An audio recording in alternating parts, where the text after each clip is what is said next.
Lieber Gott, zwei mit Tod, wann ich werden so wieder abstinent. Dazu hab ich kein Talent, nur ein Wein schenkt's mir rein.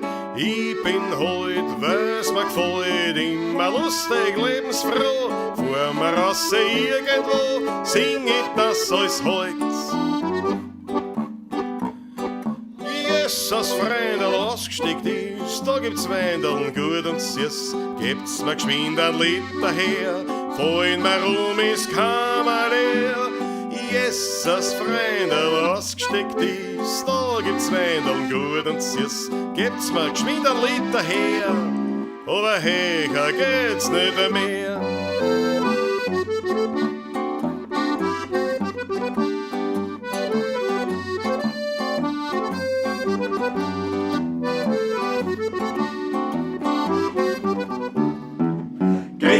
Servus, küss die Hände, es wird Zeit mit Musik verwendet. Wir spielen für euch die 16er Bund.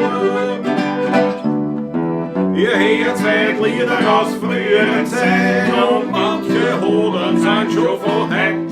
Das Wiener Lied geht sicher nicht verloren.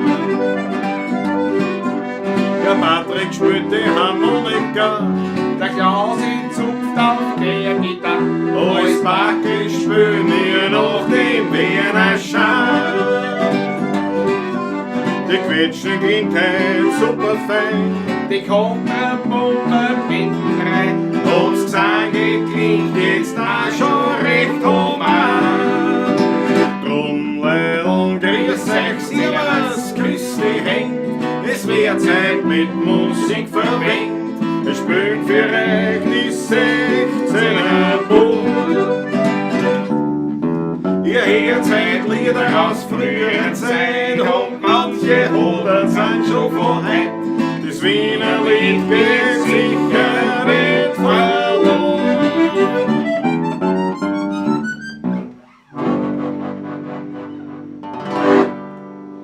Grüß euch, servus, grüß die Hände, jawohl. Und habe die Ehre. Und habe die Ehre. Schön, dass ihr dabei seid bei der Pavlatschen Nummer 89, Ausgabe Nummer 89. Könnte ich mir so regulieren. Wir nähern uns mit großen Schritten den 100. Absolut, absolut. Und ich meine, heute ein Special Day. Warte, ich muss es ein bisschen heller machen, weil wir haben nicht kurzfristig. Warte, ein bisschen heller, ein bisschen heller, ein bisschen heller. Kurzfristig seht ihr es vielleicht am Ausschnitt mit der wunderschönen Tür im Hintergrund. Da kann man das ein bisschen herstellen. Wir haben noch einmal, bevor wir es in den Acker zurückgeben, haben wir nochmal die Ackerlinse mit Weitwinkel aufgeschraubt, einmal schauen, wie das ist, wenn wir mal Gäste haben. Ne? Dass man das, und das glaube ich ganz gut. Und das ist ganz gut, ja. Ganz gut. Man sieht jetzt die Gitarren in voller Größe. Also, alle da, ne? Alle eigentlich, ja. Super. Wie gefällt euch das? Wie gefällt euch das? Oder ist Ich finde es absolut leibend. grundsätzlich wurscht. Das kann ja nicht egal sein. Das ist du, der allererste, wie immer, natürlich prämieren wir den allerersten Kommentator. Das war heute der Raphael Illmeier, Christi Gott, der erste da war beim Kommentieren im Chat. Sandros Musikautomaten, Christi, die Chrissi 1220 ist wieder dabei, Maike, Hubert Hinkhofer, jawohl, Renate aus Mauerbach, na bitte, der Rudi Korbes. Rudi Korbes, ich brauch Noten. Du hast es sicher, das machen wir gleich auf dem Weg. Kennt er natürlich ein. Na, WhatsApp kann ich ihm keine schicken, Momentan geht's nicht. WhatsApp down, Facebook down, Instagram down, aber YouTube geht. YouTube geht. Gott sei Dank. Auf jeden Fall, Rudi Korbes, bitte sei so gut, du hast es sicher. Wie heißt das Lied? Fix. Na geh. Wie schön, ein Wunder, das Riesenrad. Herrgott, ich bitte dich, Herrgott, ich bitte dich, gemach mir die Freit, dreh doch das Weltradl zurück in die Zeit. Als noch mein Wien war eine ganz kleine Stadt und noch ein Wunder, das Riesenrad. Schick uns den Silbergulden mit seiner Kraft. Wo kostet hat der Gulasch 6 Kreuzer mit Saft. Ja, ist großartig. Aber ich meine, das müssen wir uns einlernen. Das ist eine alte Nummer, weiß Ja. gar nicht von wann, aber der Rudi Korbes hat sicher die Noten, weil ich glaube, du hast das auch nicht. Ich hab dich daheim. Hast du das daheim? Ich glaube schon. Na, sicher, der Rudi ist der sicherste Weg. Ich glaube schon. Rudi Korbis, bitte schick mir der per E-Mail, wenn es geht. Das war ganz leibend. Die Irme Hinkofer ist am Start, großartig, Gary 1.0. Daniela Schlögel. Jawohl. Jawohl. Karl Duschl. Franz Brandwein. Ready to unbottle. Das ist gleich ein guter Stichwort. Nachdem ja quasi der Herbst in vollen Zügen da ist, und zwar ein herrlicher Herbst, Aber ein Traum, ja. wenn man sich das wieder anschaut, haben wir gesagt, wir machen heute wieder eine Flasche als Sturm. Sonst müssen wir dann auf Ein den Wein richtiger umsteigen. Altweibersommer heute. Wir Ja. wollen heute Nachmittag eine kleine Wanderung machen, mein Schatz und ich. Und überall, wenn es geht, so die Spinnweben, die feiern so, wenn du gegen die Sonne schaust. Echt wie im Bilderbuch momentan. Ja, traumhaft schön. Die Weinlese bei mir in Eibestal momentan, was das Fenster aufmachst, der maische Duft hängt in der Luft. Alle haben Press die letzten Tage und den Rest der Ernte eingebracht. Ja, das ist schon, ist eine schöne Zeit. Ich Das- mag diesen Frühherbst besonders gerne. War eigentlich ein Motorradwetter, aber es nutzt ist, mein Motorrad ist eine Werkstatt. Ne? War super, Motorrad. Mut zur Farbe, sieht man das? Sieht man den Ärmel? Die Form nicht so wirklich. Die Form nicht, aber Das wird es verteilt sich immer mehr. Ja, ja, ja. das war einmal ein Bluterguss. Aber der hat sich da auf den ganzen Ärmel jetzt verteilt. Na gut. Und der macht hoffentlich keinen Verdruss. Ich glaube nicht? nicht. Nein, ist nur optisch jetzt. So wie es jetzt ausschaut, schaut es gut aus. Bon nämlich. ist schon. Das ist Nein, ich spüre schon wieder den Tennisarm. Also ich glaube, das ist die. ein Klassiker. Das ist das schon wieder weg. So, wem haben wir noch? Wem haben wir noch auf die Gache? Aber wenn wir auf die Gache. Boah, die Chrissy ist eine brave Schreiberin. Was du schreibst? Fritzl Startguss. Mege Pemberton aus München ist am Start, jawohl. Ulrike Röder, Markus Volker, an dich persönlich muss ich jetzt wirklich sagen, herzlichsten Dank für deinen großzügigen Schmattes, den du immer wieder reinhaust. Ganz leibend. Ein großer Förderer, danke Markus. Tolis Lohnegger aus Helsinki, große Freude. Ja, wo ist ja, der weiter, Pelle? aber naja gut. Snoop Dogg Doggy Style, Michael Unger, das ist gut, dass du da reinschreibst, weil du hast ja unter anderem geantwortet auf den Fragensticker auf Instagram in der Story, welche Lieder gewünscht werden. Und die haben wir jetzt, und die kann ich mir nachschauen, weil es ja Ich weiß, was Weil es war. auch Sturz Es war ist. der Dornbacher Pfarrer. Ja, das zweite war das Glasschirmtanz. Glasschirmtanz. Ich habe noch nicht Glasschirmtanz, habe ich mich erinnert, aber das erste war ich nicht mehr. Ich bin informiert. Was Michael sagst du? Unger? Nein, das ist ein Wahnsinn. Naja gut, mit dir. Also ein Wasser gibt er mir jetzt. Ne? Sollen wir Ja, doch. gib mir noch einen Schluck Wasser. Einen Schluck Wasser mal. Gib mir noch Trink einen Schluck Wasser. Nur einen Schluck Wasser, bevor wir zum Anbotteln vom Sturm Wo ist kommen. denn der Herrsturm übrigens? Von einem Weinbauern aus dem Weihviertel vom Schlingermarkt. Vom Floridsdorfer Weißt Markt. du nicht wer? Schade. Ich weiß nicht. Vielleicht schreibt das mein Munkelein rein. Vielleicht weiß, wie der heißt. Ich weiß gar nicht, wie der heißt. Das ist so ein, was du da so ein ehrliches, so ein Wein, was du gut spritzen kannst. Da Ja, immer ja. wieder mal kaufen. Und der Sturm ist eigentlich ganz gut. Werden wir gleich feststellen, hoffentlich. Hoffentlich. So, jetzt einmal das Wasser, wie stehst du? Hoffentlich stehst du aber gar. Weg. Christoph Acker, hat es dich aufgehauen? Auch? Was? Ich bekomme innen am Arm nicht so eine Farbe. Hoffentlich. Oder ist das So, nein, hat es nicht aufgehört. Hat's nicht aufgehört. Duke of Floridsdorf, grüß dich Gott, Duke von Oktam. Jawohl.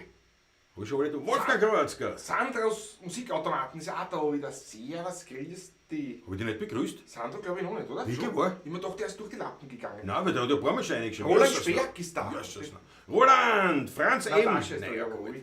Franz M. Raphael Ilmer, ja danke, ich habe alles bekommen. Großartig, danke. Christopher Tau, Herr Mandl. Ja, alles da. Hätte aus der Schweiz. Daniel Schlögel. Jawohl, das Objektiv zahlt sich echt aus. Da sieht man ja die ganzen Gitarrensammlungen, ob das der Christoph jemals wieder sieht. Naja, an sich haben wir gesagt, er kriegt es am Donnerstag, wenn wir beim Taschler spielen. Sind übrigens noch Platz und frei.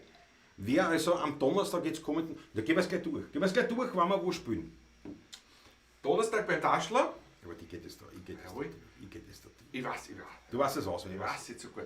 Du Ich habe mich heute etwas, Ach so. etwas vorbereitet. Na, dann schieß los, schieß los. Am Freitag sind wir im Dornröschenkeller. Richtig? Findet man natürlich alles Findet auf der man Homepage. alles auf unserer Homepage. Also? Ja, sowieso. Dann nächste Woche am Dienstag. Achso, dann spielen wir privat. Dann sind wir privat, ja genau. Nächste Woche am Dienstag ist nichts. Die Woche drauf. Das ist schon dann immer. Ist Gott sei schon- Dank schaut er doch Ja, lang. darum habe ich das. Ich war schon eine Woche später. Ja, wo warst du? Ich war schon beim Lentner Karl. Lenten, am 19. Am 19. Ja. Genau. Ja, dazwischen ist eh nichts Öffentliches, oder? Nein, Nein, alles- da spielen wir nur privat. Alles privat? Gott sei Dank ein paar Geschäfteln, muss ich echt sagen, Ja. die reißen uns aus. Die reißen es aus. Ich hoffe, wir dürfen weiterspielen. Ja, aber es schaut gut aus. Schaut Also gut mittlerweile, aus. ich war vor einiger Zeit etwas skeptischer, dass wieder Lockdown kommt. Jetzt, ich glaube nicht. Also jetzt bin ich guter Dinge. Ja, gute Dinge. Am 20. ganz ein wichtiger Termin. Ganz wichtig. Selic. Die Bluesschrammeln mit Uli Bär beim Selic. Ich freue mich schon so darauf wieder. Endlich wieder Rock'n'Roll pur und Wienerlied pur in Kombination. Ein Traum. Ein Traum. Ich freu mich. Blues, Rock, Wienerlied in Mischkulanz. Quasi Leningrad Cowboys, nur halt aus Auf Wien. Wienerisch, ja. Beim Selic. Wirklich leibend, schaut rein, steht auch auf der Homepage, beziehungsweise dann beim Selic, der Selic, wer es nicht weiß, ist im 22. Bezirk in Stadlau. Ein Traditionsbühnenwirtshaus, muss man sagen, eines der wenigen letzten. Ich wüsste uns gar ganz mehr. Also das ist ganz leibend dort. Ja, was haben wir noch? Das war's. Ja, am 29. Oktober, das ist am Freitag, ich meine, dazwischen noch mal ein paar Platschen, aber wenn wir schon dabei sind. Wenn wir schon bei den Bluesschrammeln Noch einmal mit dem Blues. Gleich noch einmal, ein zweites Mal, und zwar im Theater am Spittelberg. So ist es. Auch eine sehr exklusive Location, Ja. echt leibend dort da. Das zahlt sich schon allein Ja, aus das wegen zahlt sich Spittelberg, also wegen einem Theater dort. Absolut, Das ja. ist recht lässig. Absolut. Alle Termine auf unserer Homepage. Kurz einblenden, da Homepage, und findet natürlich auch die Infos im Großen und Ganzen auf den sozialen Medien, wenn sie denn Funktioniert. funktionieren. Marco Cidelli ist dabei. Gerade heimgekommen. Grüß euch, danke Patrick für die Erinnerung. Jawohl. Bitte gerne, gern geschehen. Erinnerung hast du per Facebook ausgeschickt oder was? Ne? Die habe ich per Messenger ausgeschickt, ja. Ja. Da hat es noch funktioniert. Da hat es noch funktioniert, ja. So Und hat's gut so. Mittag und die Matthias Mittagszeit. Mariacher. So, die Hätte Bluesschrammeln sind urleibend, wer Zeit hat, unbedingt hingehen. Empfehlung. Danke Hätte, Danke, ja. ist wirklich leibend. Ja, es macht uns selber auch Spaß. Also, so Der Uli Bär, den vielen natürlich nur ein Begriff. Austropop-Legende und einer der ist sozusagen meistgefragtesten Kapellmeister, kann man sagen, und Gitarristen. und Kapellmeister diverser im deutschsprachigen Raum kann man fast sagen. Ja. Eigentlich. Ja. Uli Bär und ein leibender, also ein absolut leibender Haberer. Absolut leibender Haberer und Weltgitarrist. Dann haben wir in Uli Winter, Der nächste Weltgitarrist. der ist ja überhaupt eine Koryphäe. Ich sage jetzt nicht bei jedem dazu leibende Haberer, aber das sind Nein. wirklich alle. Das sind wirklich alle, mit denen Wir hast spielen ja schon 13 Jahre zusammen oder so. das muss sogar schon länger, Oder 14 wird schon 15 Jahre alt. Geht schon so in die Richtung fast jetzt, Ja. ja. Dann haben wir da einen Herbert Nowacek am Bass, Eine Legende auch. eine Legende.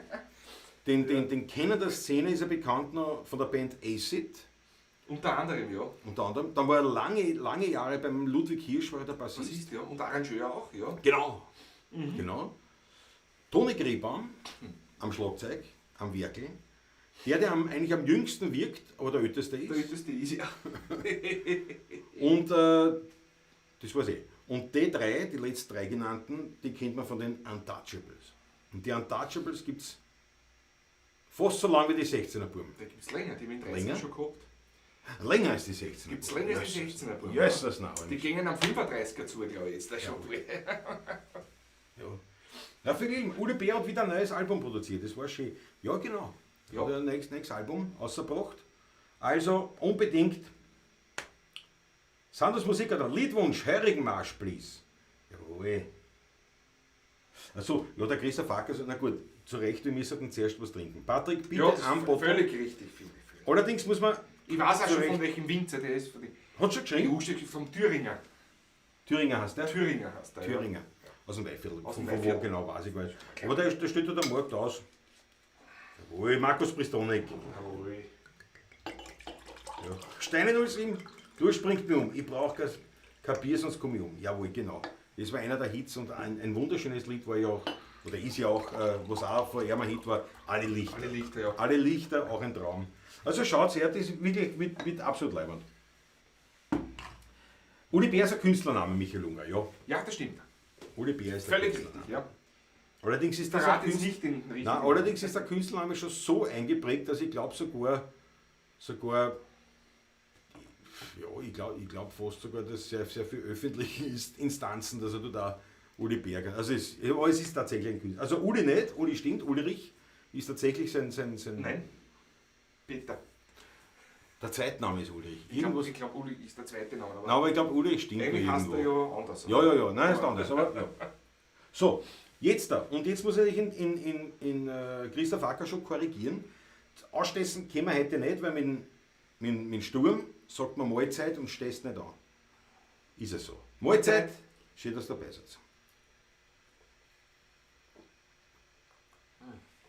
Ist ja noch fast ein Traubensaft. Traubensaft. Traubensaft mit Kohlensäure. Du kannst 2 Liter trinken, Aber kannst gut. immer ein Auto fahren. Theoretisch Kannst die du Jule, Auto fahren. de facto nicht, was du scheißen Ich gibt. muss mir sagen, genau, damit der Weg entlang. Das ist Ja. Das ist ein Wahnsinn. Machen wir gleich das erste Wunschlied von Michael Unger, was er mir heute geschrieben hat, auf Instagram. Instagram. Sagt man eigentlich Instagram? Instagram. Ich sag mal, eigentlich, wahrscheinlich sagt man Instagram. Instagram. Die Deutschen sagen alle Instagram, also Ja. die ich kenne. So. Jung oder alt auch, also sagen alle Instagram. Sagen wir in Deutschland, also in Österreich. Nur Facebook sagt ja jeder Facebook. Facebook, ja. Facebook sagt eigentlich keiner. Nein, sagen wir auch viel eigentlich. Ich schreibe drauf Facebook, habe ich schon ein paar Mal gehört. Ja. Na gut. Federweißer kann man reinziehen wie Bier. Prost, jawohl. Ja, das stimmt. Christoph Radau. Das stimmt. Da darf ich Brotzeit, Berdroh. Mahlzeit. Das ist ein Wahnsinnsbild eigentlich. Soll die Kamera ein bisschen runterfahren? Ah nein, ich hab das da noch eingespielt. Wieder Das anders soll eingestellt wieder, oder? Nein, das da ja. Ah, die Dings und die Einspielung. Ja, na jetzt, dass man uns sieht. Ich hab mir gedacht, wir sind so angeschnitten. Na gut, der Dornbacher Pfarrer steckt aus. Und die Glosche am Tanz, Und das die ist auch Glosche am gut. Tanz, ja. Hängen wir gleich zusammen. Glosche am Tanz sind in F. In D. In Dora. Dora. Was man aufs A7 zurückgibt. Das machen wir schon. Bin im Arschloch. Ein C, gell, ist der Dornbacher Ich hab Pfarrer. gerade nachgedacht.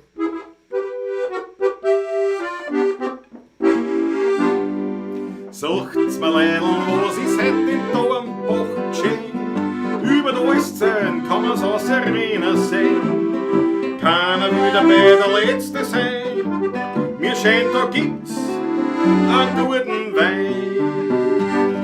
An jeden, den man fragt, die Augen vertraut und sagt, der Dornbacher Pfarrer steckt aus. Da bleibt doch kein Wein besser's aus. Da kommen's pünktlich zur 10 Mess. Auf einmal da wissen's vom Pfarrer die Adresse. Die Frauen, die wundern sich sehr. Ja, sag, wo kommt diese Frömmigkeit her? Da plaudert der Siemandl aus. Ja, der Dornbacher Pfarrer steht aus. Schon der alte Noah hat den Wein entdeckt. Und seit damals weiß man, was dahinter steckt. So ein Schluckerl von dem Wein der Les. Der erste Schritt ins Paradies. Ein Weg zur Seligkeit ist er nicht einmal so weit. Der Dornbacher Pfarrer steht aus. Da bleibt doch kein Wein besser aus. Da kommen's pünktlich zur 10 Mess. Auf einmal da wissen's vom Pfarrer die Adresse. Die Frauen, die wundern sich sehr. Ja, sag, wo kommt diese Frömmigkeit her? Da plaudert der Siemandl aus. Ja, der Dornbacher Pfarrer steigt aus. Jawohl. Da ist du. Haben wir Strophen vergessen jetzt? Nein, wir wollten eigentlich weiterspielen. Wir wollten aufs A7 gehen und dann die Glosche am Tanz spielen. Naja, entspannt dich. Gib einen Schluck trinken. Es hat immer was Gutes auch. Nein, das ist es hat immer aber was echt Gutes. gefallen jetzt erst die 8. Ist ja auch wild. Mahlzeit. Ist auch bekannt worden, gell? Ist auch bekannt worden, kennt man. Die Kennt Nummer. man? Absolut, ja. Ich blätter, habe ich nur eine Flasche da, gell? Ist schlecht. Der Roder ist noch da, wie gesehen, ein Schlückchen. Ein Schlucker da. Können wir auch noch austrinken, ist kein Thema. Das Schlimmste müssen wir dann zum Wein über. Müssen wir dann zum Wein über? Pass auf, Ich ne? nicht mehr da, aber Naja, wenn ich sage wir, meine ich Majestät ist, wie sagt er, Plural ist Majestät ist so, wie heißt das, ne? ja. Also rede ich von mir. Was sagt sie? Ich war heute beim Parabier. Ich mich am Sicht gar nichts mehr. weil das- Ja. Na, aber da, schön. Beim Glotzentischler, haben wir immer gesagt. Ich bin ein bisschen schlampert heute nicht, aber Zotiger Büffel. Zottiger. Ja. Zottiger ist noch gut. Zotiger, das passt zum Lied jetzt. Zu den Glasscherbentanz. Also Dornbacher Pfarrer, nur ganz kurz erklärt, wer es nicht weiß, es gibt in Herneues, in Dornbach, also im Bezirksteil Dornbach, gibt es eben eine Kirchen und die gehört Stift St. Peter. Stift St. Peter in Salzburg. Ja. Stift St. Peter in Salzburg betreibt diese Pfarrei dort und hat auch Den Heirigen quasi. Ja. den Heirigen, weil sie haben auch dort einen Weinbau. Gleich wie wir am Alseck. Richtig. Und da gibt es quasi einen Verwalter, sagt man so, ne? Das ist also ein Pfarrer natürlich, ist also ein Priester. Ein Priester, der eingesetzt ist. Genau, der ist Verwalter. St. Peter, genau, Das ist quasi der Dornbacher Pfarrer dann, ne? derjenige, der macht betreut die Kirche und so weiter, aber auch Weingut und Heurigen. Und da haben wir natürlich schon, wie wir noch in Ottergang daheim waren, naja, das eine oder andere Mal ins Glasal geblickt. Sag nur alles Ecker Rheinriesling, des Öfteren. Ein Traum. Ein absoluter Traum. Und das war und das gibt es aber schon ewig, sage ich jetzt einmal. Ich weiß nicht, seit wann halt das Ganze dort ist. Jahrhunderte. Ja, wahrscheinlich, ja sicher. Ja. Und das Lied, weiß gar nicht, von wann das ist, aber das wurde halt dann dem Dornbacher Pfarrer dieser Institution dort Gewidmet. Nicht? Dass wir uns ein bisschen eine Aufklärung auch machen. Nicht? Zum nächsten Lied kannst du was sagen. Jetzt spielen wir die Glasscherbentanz, auch auf Wunsch von Michael Unger. Die Glasscherbentanz, da kann man nicht viel dazu sagen, außer dass das eigentlich ein Lied ist, das man erst spielt, wenn es finster ist. Gott sei Dank ist schon Herbst. Nicht? Ja, red weiter, ich lese noch. Das hast du immer gedacht, wir spielen schon. Ja, warte.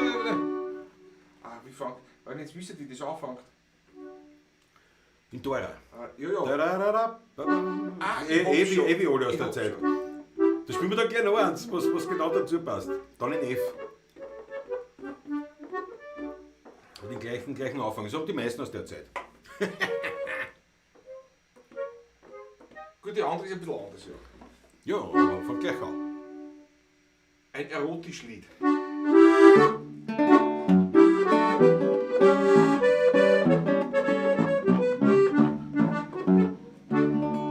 Da drum beim Rotzenstadel, da wohnt ein sauberes Madel, sitzt den ganzen Tag nur zwischen Fensterladen.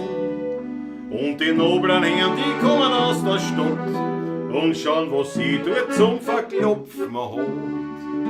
Und der Wasserraschani von der Jägerzeit, der lässt der Resser duschen und geht lieber kein Restaurant-Gurgel, auf den was rufen kann, der rate ihm einen falschen Toten an. Auf der Gossen, der Mann und Burschen, schöne Frauen, das Geld verhauen, wenn sie lecken nimmt, ein bisschen auf die Gurgel springt, reißen's Füße die und schreien, Juchhe. Da drunten beim Würstelbruder, bei der Geisterbahn, da suchen sie jetzt einen Tod, dass man sie fürchten kann. Ich hab eine Schwiegermutter, ja, die hat eh nichts tun. Und die war für die Roten wie geboren. Und mein Haberer, der hat kein Silbergulden, nur einen Haufen Kinder und einen Pinkel Schulden. Der greift keine Arbeit an, da ist er viel zu schwach. Ja, was saufen tut er wie ein Loch. Auf der Gossen, der Mann und Burschen, schöne Frauen, das Geld verhauen. Wenn man sie lecker nimmt, ein bisschen auf die Gurgel springt, reißt Füße die und schreit, okay. Der gestutzte Fleckerlferl, der hat zwei Risserinnen, die von jedem Kupfer ihm das Gerstl brennen. Wenn er meine schießt, das war's jeder gewiss, dass er Bozer vorher packt im Gefries. Auf der Gossen, der Mann und Burschen, schöne Frauen, das Geld verhauen, wenn man sie lecker nimmt, ein bisschen auf die Gurgel springt, reißen's Füße die und schreien, okay. Auf der Gossen, der Mann und Burschen, schöne Frauen, das Geld verhauen, wenn man sie lecker nimmt, ein bisschen auf die Gurgel springt, reißen's Füße die und schreien, okay.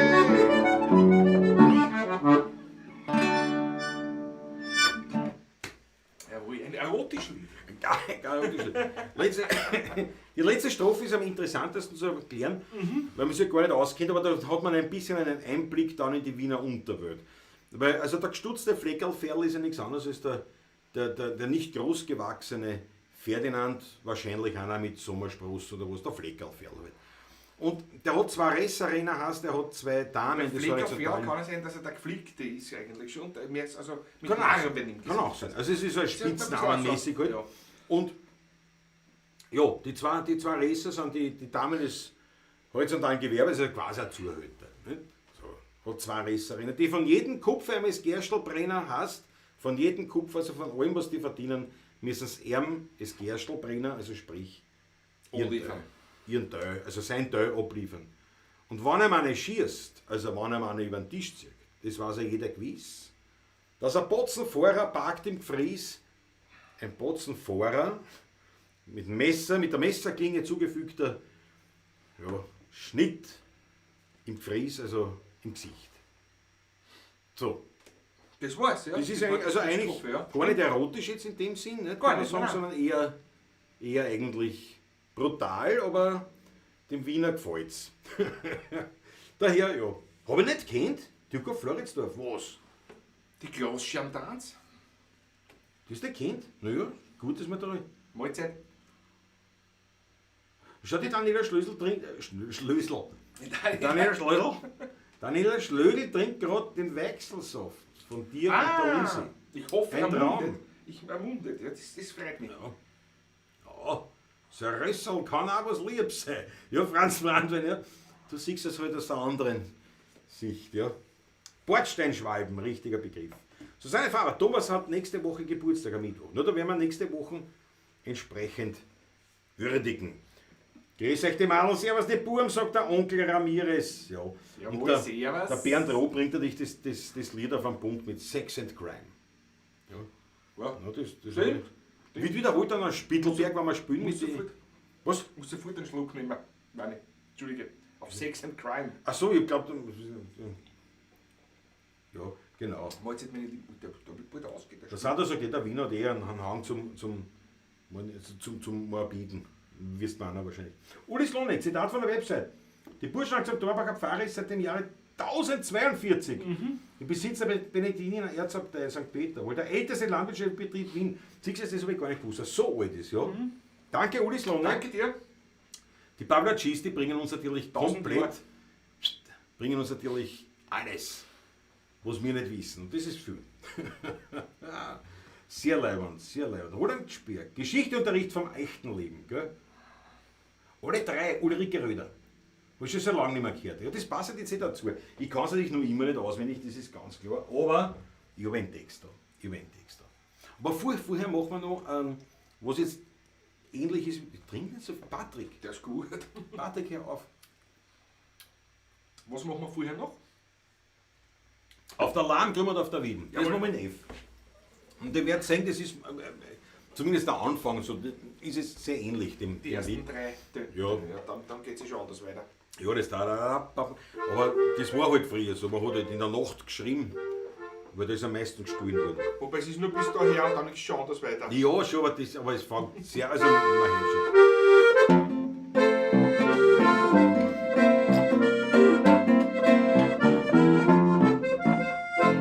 Es sagt die Mutter zu der Tochter, du Mensch, Hani ist jetzt aus. So eine lange Hopfenstange kommt man nimmer mehr ins Haus. Schau dir einmal nur die Freundin drüben auf der Wieden an. Die hat einen von den Dragonen, siehst das wär für dich ein Mann. Drauf sagt die Tochter zu der Mutter, ich hab nur mein Schani gern. Auf der Landgrube und auf der Wieden, duli duli duli, duli duli duli, sind die Gusto sehr verschieden. Duli duli duli, duli, drüben am Naschmarkt auf der Wieden, da geht ein Stutzer promenieren. Sagt zu einer Bladenstandlerin, was kostet denn diese Bieren? Na, 4 Kreuzer sagt Frau Sali, zu dem Stutzer nicht verlegen. Doch der will ihr für das Nagerl bloß 2 Kreuzer niederlegen. Bums, der Otto gleich rufen und Frau Sali sagt zu ihm, sing's auf der Lammgruen und auf der Wieden, duli duli duli, duli duli duli, sind die Birnen heut sehr verschieden, duli duli duli, duli Jawohl, auf der Landgrube und auf der Wieden. Ja. Haben wir ewig nicht gespielt, aber Und die gleiche Melodie wurde wiederverwendet. Nämlich? Ein paar Jahre später, drauf können wir nur kurz ausspielen. Nicht? wo? Für uns gibt's Gibt's eine eine Beleuchtung und einen guten Freund. Das ist der Mond mit seinen Gipfeln. Wir stehen auf, wenn er scheint. Und so weiter und so fort. Das ist warm, Wenn der Mondschein scheint, das hat das mit dem mag ich immer hören, wir kennen es Ja. immer nicht. Wir kennen es noch immer nicht. Klaus, hast du nicht auch Verwandte aus der Steiermark? Nein, der Steiermark habe ich keine Verwandten. Da habe ich nur Ahnen. Ahnen habe ich in der Steiermark. Und was für Was für Ahnen. einen? Wenn die das geahnt hätten, was da entwickelt sich. Nein, ich habe meine sind an der Grenze zur Steiermark, also sprich südliches Niederösterreich. So, was haben wir da? Was haben wir noch? Ein Ausgeschäumter. Ein Bücherausgeschäumter, schreibt der Franz Brandwein. Der Klaus nudelt fast so wie schön wie die Parmesano. Ne, das ist zwar lieb, dass du das sagst, aber das glaube ich nicht. Das glaube ich. So, jetzt muss ich den Text aussuchen von die alle 3. Machen wir, da geht er her, da geht er her. Was die nächste Steigerung dann war vom Objektiv her? No? Ja, Jetzt Jetzt hat's die Erischule. Jetzt pust ich meinen Scheller gehabt. Alle, die einen Kopfhörer auf haben, sind erisch. So. Die nächste Steigerung war jetzt eine 360-Grad-Kamera. Weißt du, was du alles siehst? Ich weiß ja nicht, ob das gut ist, wenn man alles sieht. Ich weiß nicht, ich schau etwas verlegen ins Eck. Ja. Nein, wobei, nein, ist aber gar nicht so. Ist nicht so arg. Sehr sauber, sehr sauber. Ja, gell? Ja, Das musst du jetzt so, nicht? das stimmt aber. Nicht so wild. Ist nicht so wild. Du. Ist auch Sehr gut. feine Darbietung, meine Herren, sagt der Onkel Ramirez. Danke. Mondschein bei der Franz Emmerts gleich gehabt. So, und jetzt alle 3. Gar nicht aus dem Karl heute. Ah, Nein, das ist ja leichter. ja. Das ist so leicht, gleich fliegt's davon. Ja. Nicht bloß. Ich danke für den Tinnitus, Herr Steurer, Onkel Ramirez. Ja, ja, gut. Aber verstehst, macht euch keine Sorgen wegen eurer Urwaschel. Ich habe mir ja den Scheller gehabt, die Blutzen paniert sozusagen. Ja, na, ja. Ich bin überhaupt, ich komme mir vor nahezu wie, naja, nicht wie kastriert, aber fast so. Weil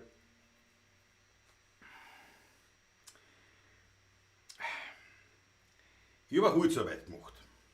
Bei mir daheim mit der Klause. Ja, da schäbert schon draußen. Ich habe eine Holzarbeit gemacht Die Rutzen sind und wie es halt so ist, wenn man arbeitet, habe ich mir in den Fingernagel eingerissen.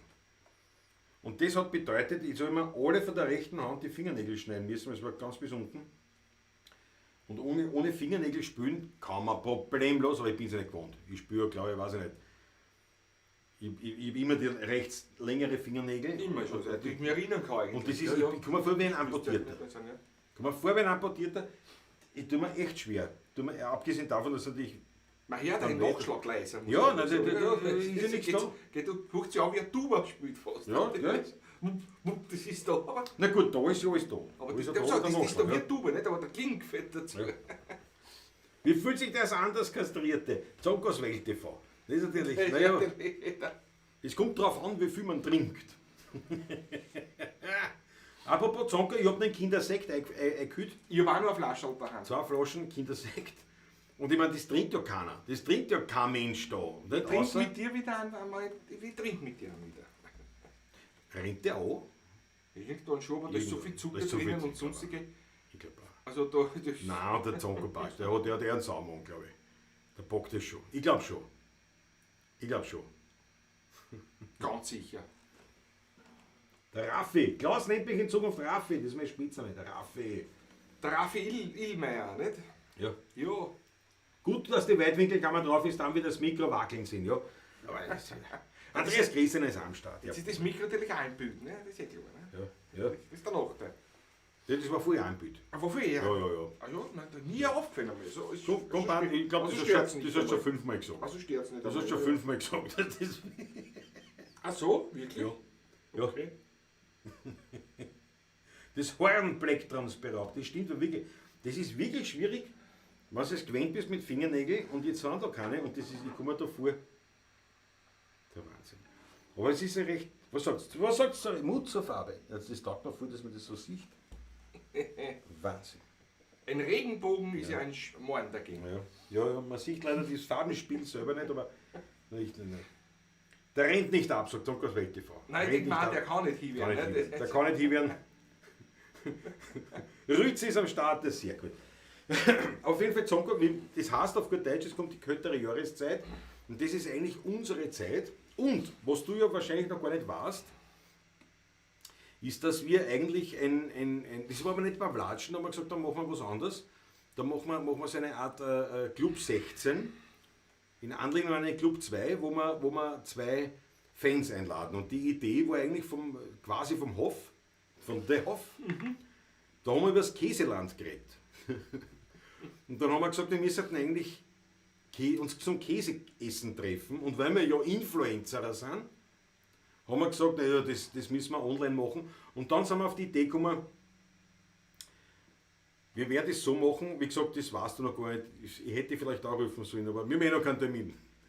Dass quasi unsere Gäste sein werden, der Hof und Zonko, ja, Zonkos Welt TV, und dann sitzen wir da, haben das Weitwinkel vom Acker, oder wir schauen eigentlich selber gekauft, oder wir schauen mal, und essen was, trinken was, und plaudern über Gott und die Welt. Aber jetzt nicht in der Pavlatschen, sondern extern sozusagen. Also aber extern, auch live. ja. Aber auch live. Live also, natürlich. Quasi ohne Musik, sondern wir reden über das. Ich hoffe, Zonkos, also Ich hoffe, dass der Hof dabei dass du bei dem dabei sein wirst. Aber da reden wir uns sicher noch zusammen. Aber so oder so gilt es auch eine Pavlatschen wieder mit dem Blech aufzuwerten. Unbedingt.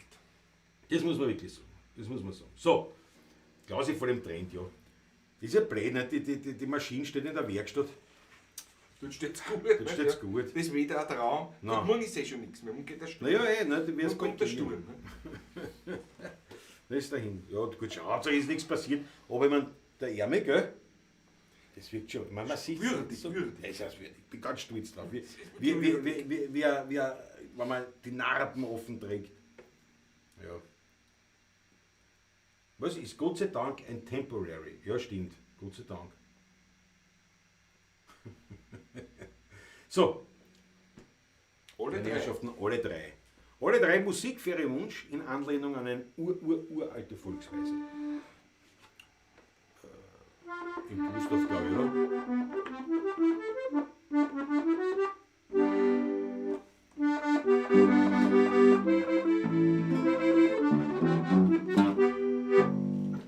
Und die Neberfahne und die Jungane und die Zitronenriese, alle drei, die sind in die Stadt nicht gegangen und wollen einen Kugel fangen. Dabei sind sie Mühle gegangen, alle drei. Sind in die Stadt nicht gegangen und wollen einen Kugel fangen. Dabei sind sie Mühle gegangen, alle drei.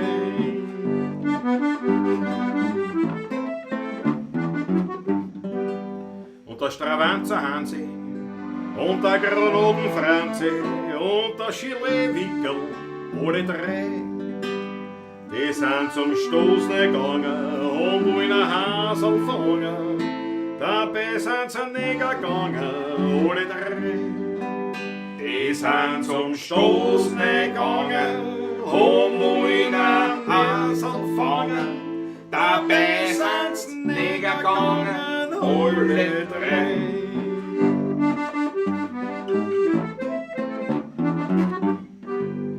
Der Grammatanzer Schane und die Togodenanne und der Rinnegel, alle drei. die sind zum Higler gegangen und wollen einen Gott anfangen. Dabei sind's mehr gegangen, alle drei. Die sind zum Higler gegangen und wollen einen Gott anfangen. Dabei sind's mehr gegangen, alle drei.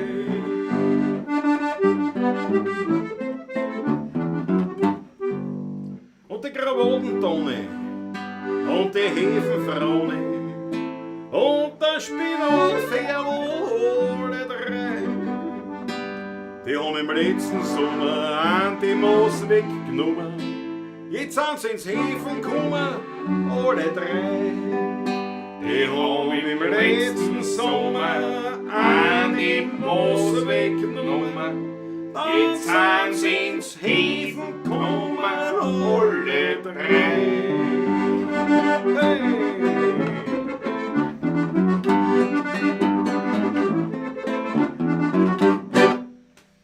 Jawohl, alle drei. Alle drei. Alle drei. Schöne klasse Nummer. Absolut. Echt gefällt es, echt gefällt. Absolut wild. Meistens in den Kommentaren, was ich so mitkriege, wäre ja eher verarscht. Sicher mal so. Das sehe ich jetzt einmal so.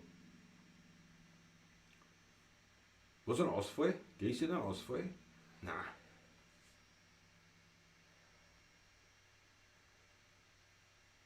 Außer einer, habt ihr das für. Nein, das haben wir schon gespielt, das war ganz in unserem Ganz am Anfangsrepertoire. Anfang Repertoire, dann haben wir es einmal nicht gespielt und jetzt spielen wir es eigentlich eh schon wieder. Und da habe ich das nämlich mit Post-it, so wie das damals.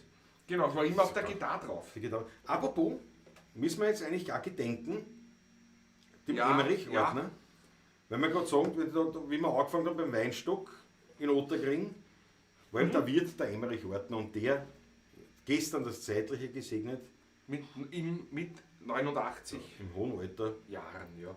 Seit vielen Jahren dement, allerdings gut beieinander, wie man seine Tochter heute gesagt Ja, hat. ja, ja. Trotzdem, Demenz gibt es unterschiedliche Arten. Also er war, Ja, wir haben ja einmal er hat sich zwar so nicht mehr zurechtgefunden oder was, Ja. war aber gesundheitlich, also er hat weiterhin, er hat nicht aufs Essen vergessen und nicht aufs Atmen vergessen. Ne? Ja. Also, ja. Und ja, Ja. ist plötzlich umgefallen gestern. Also, schön, ist Im jetzt Prinzip ein ein schöner schöner- Tod eigentlich. im Prinzip ein Meiner schöner Tod, 80 ja. Jahren und ja. Ja. Ja, weil er eben ja schon doch recht lang schon in Betreuung war. Betreuung, ja, genau. Aber auf jeden Fall, er muss man würdigen natürlich und jetzt mit einem Schluck, das ist mal ganz klar. War ein. Na schon. Ich werfe, Emmerich kann Aber ich nicht tu mal auch machen, noch. glaub ich. Aber nach dem muss ich dann eh schon Das war noch aufhören. außen. Dann ist schon genug. Da ist doch ein Alkohol drin. Nicht? Das ist, Mein Vater hat das in den 60er Jahren von einem alten Wiener Liedsänger beim wieso Heurigen gehen da nur notiert. 3, 4? Ja, du bist schlecht eingeschenkt.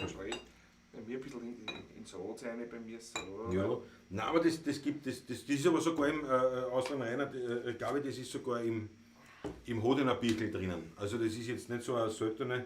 Nein, Der Wolfgang Böck und der die Hirscher Adi Hirscher haben das sogar haben das aufgenommen, die aufgenommen. Stritzellieder. Ja. Also das Lied ist schon bekannter, sage ich jetzt einmal. So, also jetzt einmal, haut eine bitte rote Achteln, eine originale rote Achteln für den Emmerich Ordner, dass es ihm gut geht da drüben.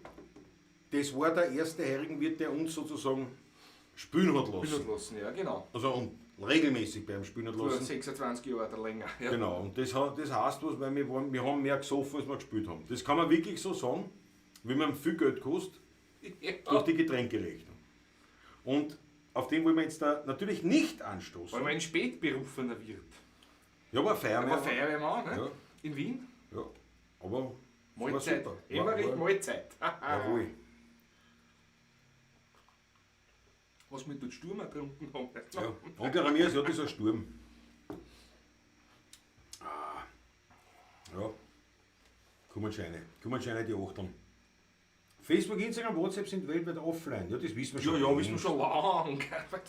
Das wissen wir schon längst. Ich glaube, das kommt jetzt die Meldung, es ist wieder online. Weinstockordner, in Memoriam. Ja, Georg Scheurer.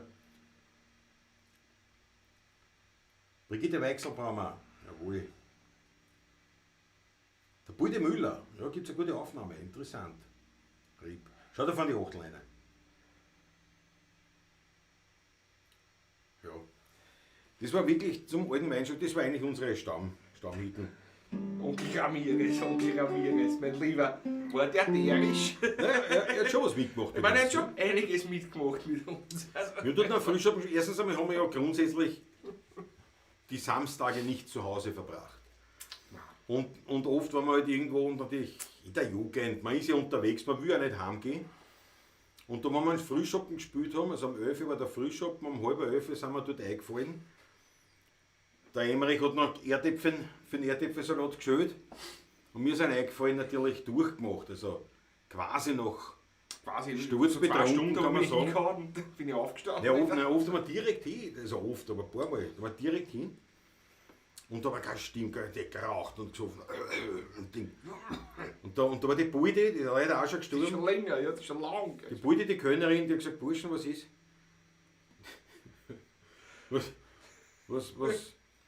Was kann ich euch Gutes tun?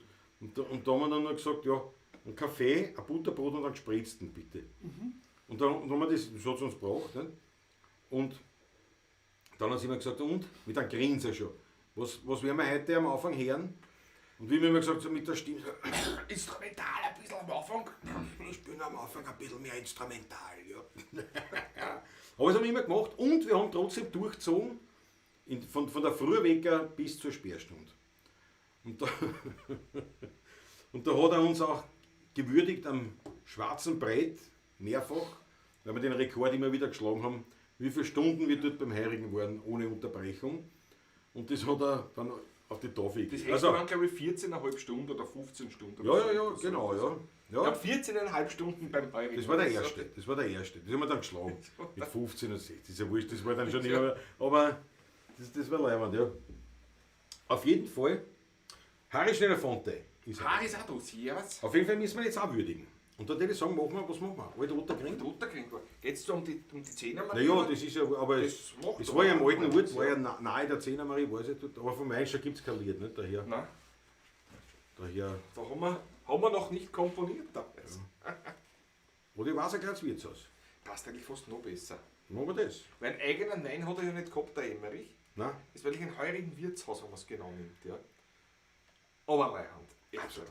Die Surschnitzel und der Ja, wir sind dort groß Wir sind dort groß Das geworden. war, ich bin direkt von der Muttermilch zum Weinstock Ja. eigentlich, kann man sagen. Da haben wir unseren ersten Auftritt gespielt, unseren wirklich ersten Auftritt, Ja. lange bevor uns der Emmerich engagiert hat, nämlich noch. Richtig. Das war die Geburtstagsfeier von meinem Großvater damals Ja. dort, ja. Ja. Das war auch dort, 7. Oktober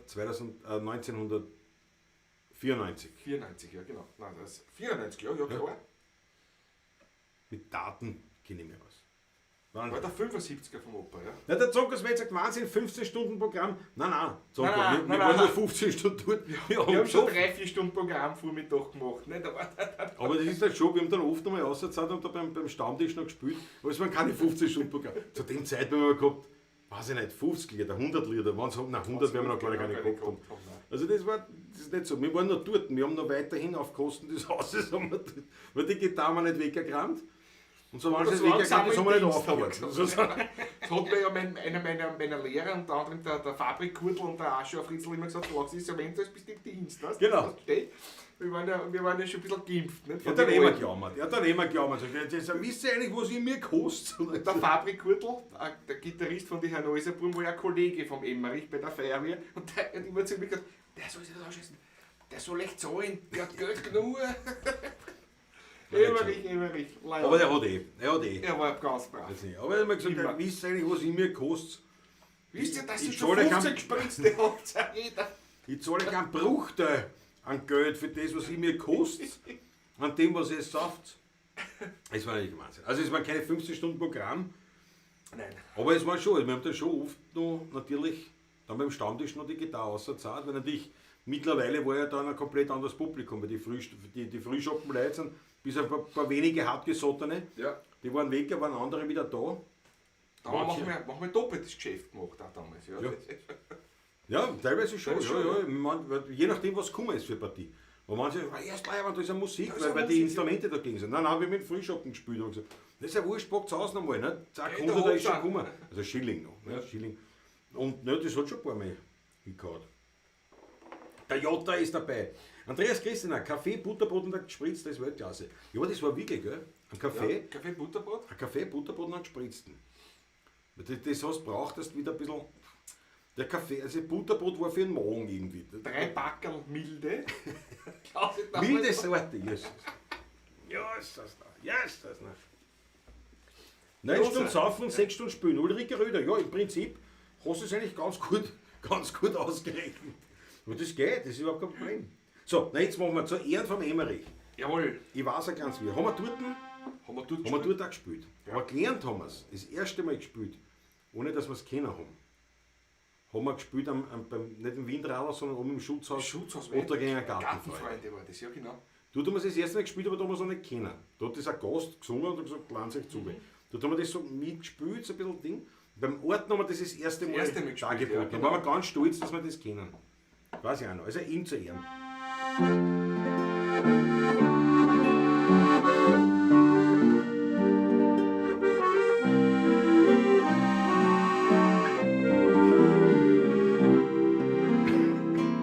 Ich war's ein unruhiges Eisen, darin ist ein kleines Besen, der wird ins Grenz für das Mandel, serviert den Wein mit seinem zittrigen Handel.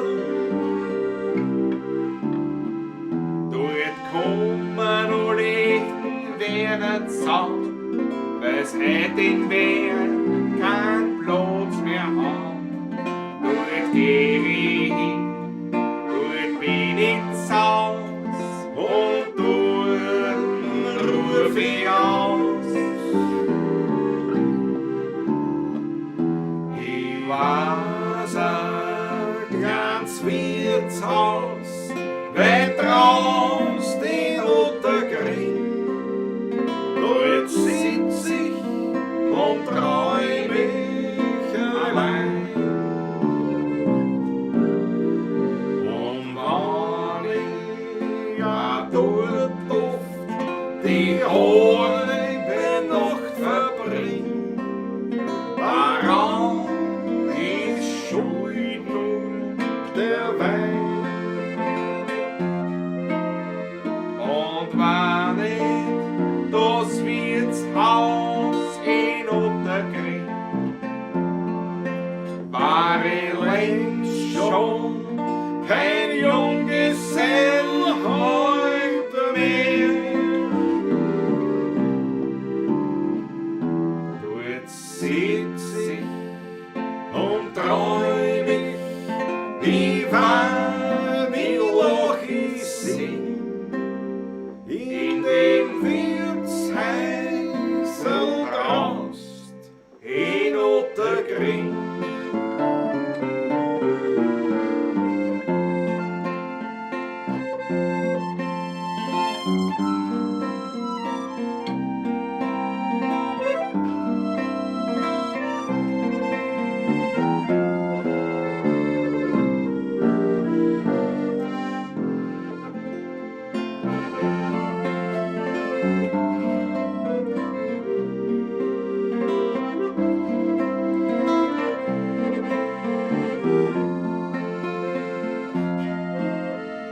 Und wann ich das Wirtshaus in Ottergring, war ich längst schon kein Junggesell heute mehr. Dort sitz ich und träum ich, wie wann ich Loch ich sing. In den Wirtshäusern draust in Ottergring.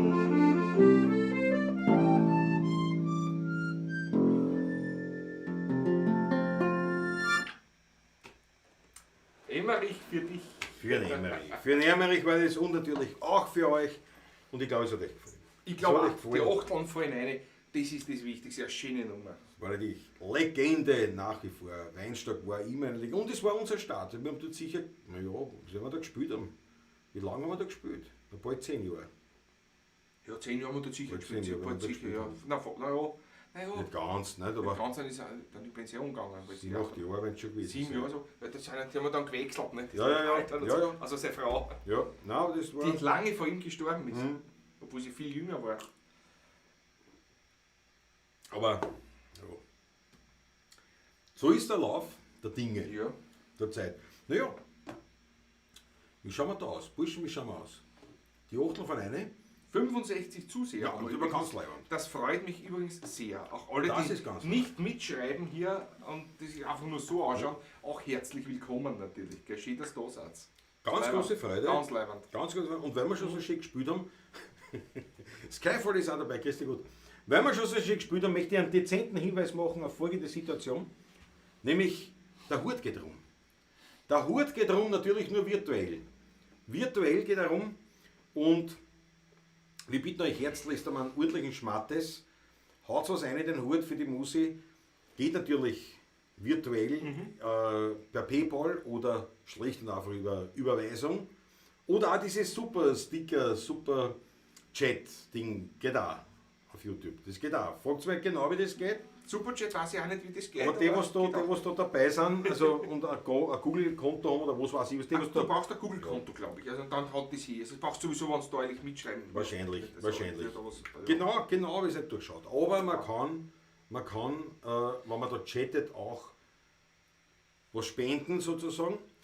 Aber wie gesagt, ein schmartes. Das hat uns gefreut, wenn es was reinhaut, war er natürlich allein dazu. So, jetzt will ich wieder ausblenden, weil die Informationen stehen natürlich auch. Chrissy schreibt da was sehr Wichtiges, bitte. Daumen hoch beim Video nicht vergessen. Jawohl, das war ganz super von euch. Ja. Daumen hoch auch. Ja, mehr Zuseher, weil Facebook aus ist. Das kann nicht sein. Möglicherweise, echt. Aber ich vermute, warum, aber Ja, na haut's was rein, das war ganz leibend und was wollte ich noch sagen? Irgendwas, ja genau, die Infos stehen in der Videobeschreibung ohnehin auch dabei. Schau da, haut schon rein. Patrick, erhebt den Finger. ich hab nichts. Ja. Wenn du sagst, ja, auf deine. Jetzt hab ich's auch. Oder heben den Finger. Jetzt, was du richtig geschreckt jetzt, Heute ist, ja, schau's da. heute ist bei mir langsam, weil alles Ui, umgekehrt. noch ein Superchat. Patrick, erhebe den Finger. Ja, musst man sagen, ich habe ihn noch nicht. Ja, warte, geh. Hast du. Jetzt habe ich ihn. Jetzt Jetzt ist er grün. In grün. Geh noch einer. Boah, jetzt gibt's Gas. Der Jota hat, also der Duke of Florida, der 499 Jetzt habe ich das dritte Mal erst. Super Sticker. Jawohl. Jota 499 und Der der Jota. Christoph Acker 299. Trinken wir schnell auf die 3, Trinken wir schnell auf die drei. bevor der vierte kommt zum Schluss. Alle drei Mahlzeit. Mahlzeit, danke schön. Jetzt einmal. Alter, Mahlzeit.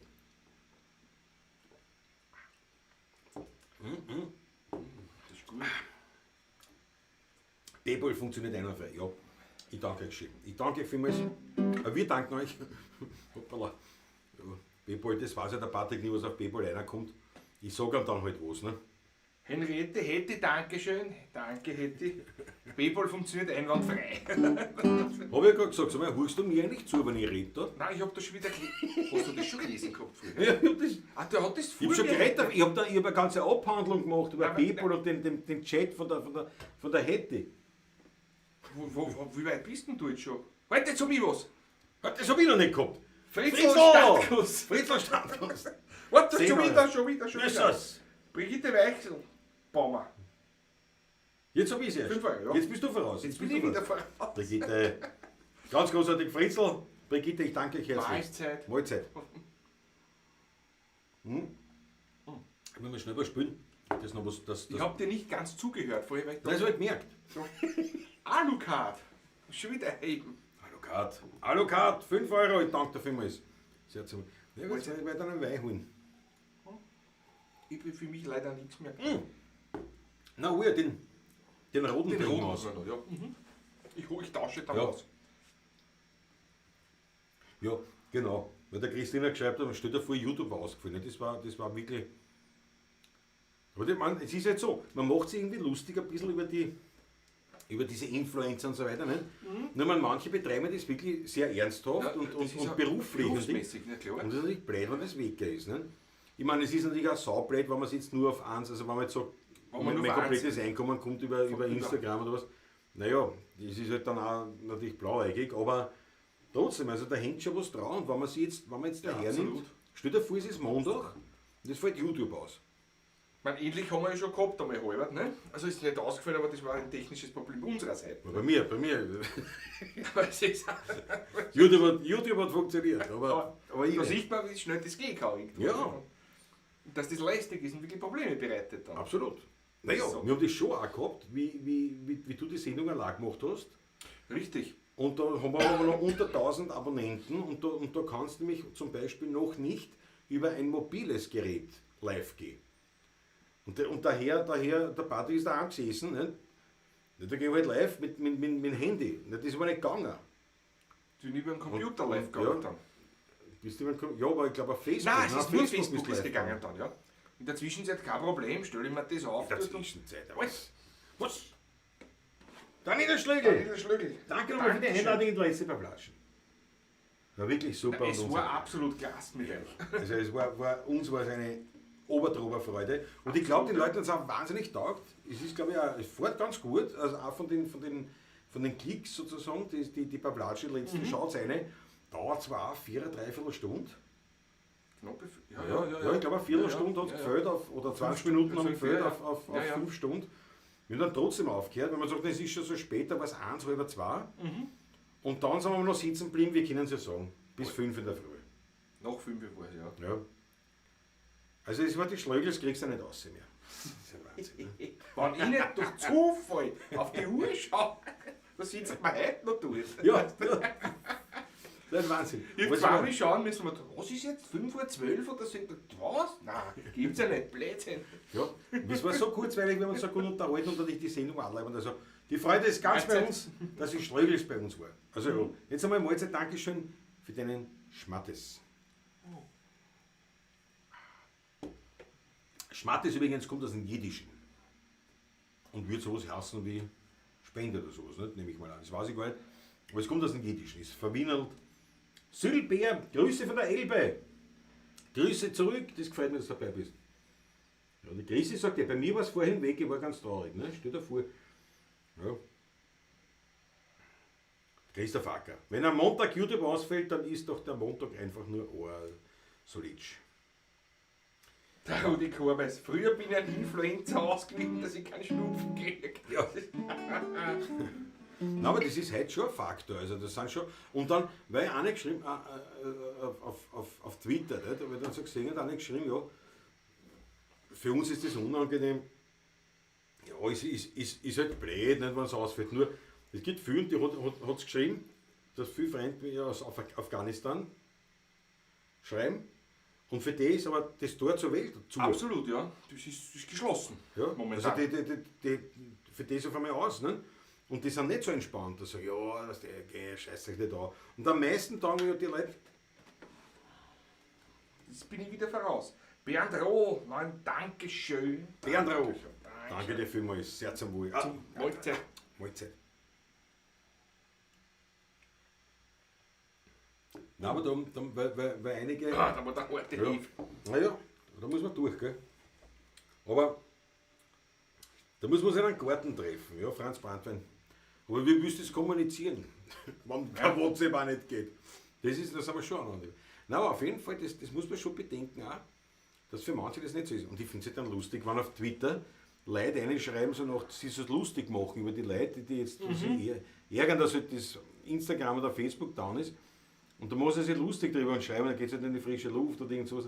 Und ich denke mir immer, ja, Alter, wieso schreibst du es eine auf Twitter? Wo bist Ja. du nicht an der frischen? Oder weißt du, ja, oder wenn sie dann so schreiben, so, ist mir gar nicht aufgefallen, dass es zu ist. Na, endlich habe ich Ruhe und hin und her. Denke mir, ja, Alter, aber in Twitter posten damals schon, dass wir cool sind. Also da sind schon ein paar Selbstdarsteller dabei. Ganz großartig. So, was ist in der Klause? In der Klause. Ja. Das Ganze war auf jeden Fall der Klause. Andreas Christian, ich habe mir die letzten 3 Stunden am nächsten Tag angeschaut. War echt super mit den Schlöglis. Ich finde auch, mit das auch taugt. Heurigenmarsch, Sandros Musikautomaten. Patrick, Heurigenmarsch. Warte, lass ich voll ausdenken, dann hol ich mir einen roten. Das ist nicht viel heute mehr. Ja, das für den Marsch geht es sich schon da aus. Ich bin einen roten gemeint. Einen roten Sturm. Der das gehört ist eh nur- dir. Also, Weil ich trinke nichts mehr. ist trotzdem nicht viel. Ah, du? Jawohl. Ich schau schon.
Marsch von Karl Resch.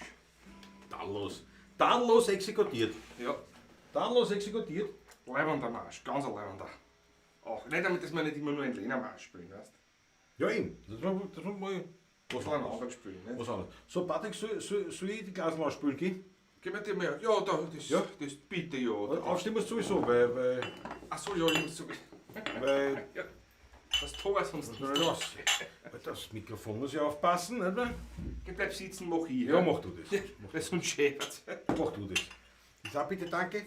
Bitte gerne. Weiß nicht, es wird nicht viel drinnen sein, Roten. Ich werde dann noch einen Wein brauchen. Wahrscheinlich. Ich bin noch einen eingekühlt. So ist es nicht. So ist es nicht.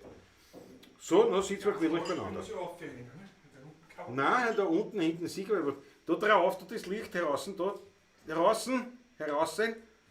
Musst du was erklären? Ja, da, genau. Jetzt gehst du rein. Ja. Das halt, man muss einem das halt leichter machen, dass es da zurechtkommt. Ja. Aber das mit den Fingernägeln ist wirklich blöd. Und jetzt da? Nein, das muss ich echt sagen. Aber ich hoffe, die wachsen schnell. Aber eingerissen, was eingerissen ist und dann musst du alles schneiden, weil einer kurz, der anderen lang geht auch nicht. Das ist wirklich ungut. Aber was soll man machen? Was haben wir da? Mir gefällt das der Fritzl Startguss. Der Fritzl Startguss, der da aus der Heidelberger Gegend kommt. Warte, wo habe ich das denn? Wo habe ich das jetzt gehabt? Wo habe ich den Fritzl? Jawohl. Auf den Vorschlag von Franz Brandwein ab. Also, dass man sich dann halt, wenn YouTube down ist, dass wir uns in einem Garten treffen. Und da sieht man, dass der Fritzl original die Wiener Gene fast schon impliziert hat. Weil er geschrieben, ist für mich arschweit. Das ist super. Ganz großartig. Franz Brandwein fragt nach, wo bist du daheim? Er sagt, wo? Der Franz Brandwein. Na servus, das ist arschweit. Gefällt mir. Das sind einfach, was das sind, ich danke dafür. Das schaut, das zahlt sich gar nicht aus. Das hört sich fast nicht aus, ich weiß, ja. Ja. Also den türkischen Ersatzkleber, ja genau. Ja, das mit beim Gitarrenstimmen mit Fingernägel aufbiegen oder was, das kannst du vergessen. Also das gibt aber welche, die das machen. Hansi Dessing macht das auch zum Beispiel, nicht? Ja. Biegt sich der Tischtennisbälle auf. Ja. Aufgeschnitten. Ja. So. Und das mache ich nicht. Das krieg ich gar nicht runter. Das heißt, Ja. das krieg ich gar nicht runter. Wie alt ist denn der? Das Vielleicht ist das noch ein Sturm von Vorjahren. ist schon weit, schon issig geworden in der Zwischenzeit wahrscheinlich. Der Herr Stolle, der fühlt mit mir. Der Armes Klauselein, der fühlt mit mir. Nicht so wie du, nicht? Da war immer nur Ding, ne? So. Einen roten Sturm, das ist mehr Traubensaft noch. Na schau, gerade ein Viertel. Gerade ein schwaches Viertel. Dafür der kein Satz, nicht? Ja. Mahlzeit, die Herrschaften. Ich bin wieder im Stoffe. Sehr zum Wohle, ich darf ja schon mit Wasser.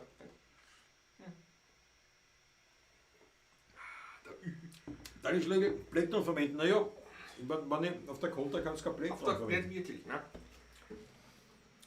Aber sie wächst ja noch. Sie wächst ja noch. Größer ist das Problem nicht. Gott sei Dank der rechte Arm. Also der Backcrash, wie man so schön sagt, hat mich da nicht allzu sehr Gott sei Dank. getroffen, aber tut nicht weh. Also schon, aber eher Gott sei Dank. andere Sachen. Aber das Spielen ist kein Problem.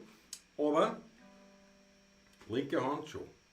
Der linke Arm tut weh, hat aber mit dem Backcrash nichts zu Hat tun. gar nichts damit zu Das tun. kommt von der Impfung. Und von der Impfung. Von der Impfung, angeblich, wird jetzt dann, ja, ist ja wurscht. Wollen wir nicht ausbreiten, aber Hätte man das nicht aus heute. das wird auch noch eine langwierige Geschichte. So, was geht man noch von Krankheiten reden? Was hätten wir noch? Gichtzechen schon Gichtzechen? Nein, Nein, aber gar nicht. nicht. Du auch nicht? Nein, reden wir nicht. Nein, davon. nicht. Was hätten wir noch? Eingewachsene Zechennägel auch nicht momentan. Na gut, pass auf, Patrick, spielen wir noch etwas. Ja. Das gefällt mir. Der Onkel Ramirez am Fräser Stadthaus ist schon ganz austrophiziert. Da hilft auch kein Antibiotikum. Das sind ja auch. Das ist. So, meine Herrschaften, wir spielen jetzt ein Lied. Ein Lied, Wo ja. spielen wir denn, Patrick? Wo spielen wir denn? Ich weiß schon was. Wir spielen jetzt da, wir gehen es jetzt durch. Am Donnerstag spielen wir wo? Beim Taschler, ja genau.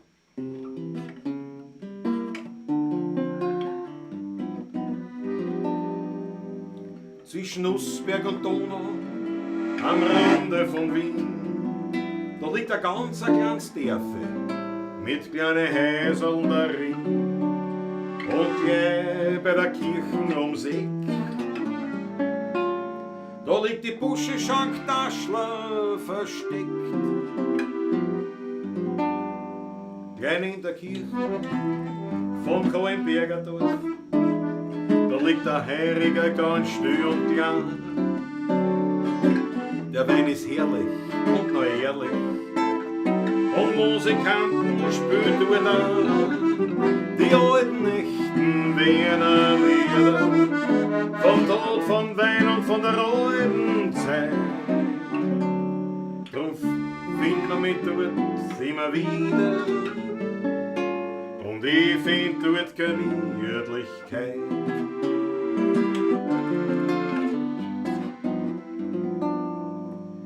Dort ist noch nichts neu, nicht modernisiert. Vom Essen das Beste findet man dort garantiert. Für Frohsinn, Hammer und für Glückling drin. In der Busche Schanktaschler am Rande von Wien.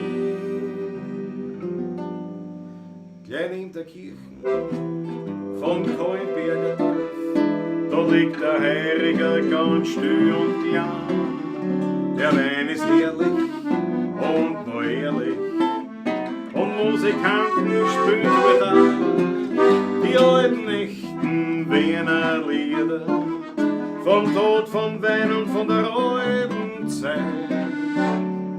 Drum findet man mich dort immer wieder, und ich find dort Gemütlichkeit. Gehen Sie, Herr Rutger, spielen Sie was Gemütliches.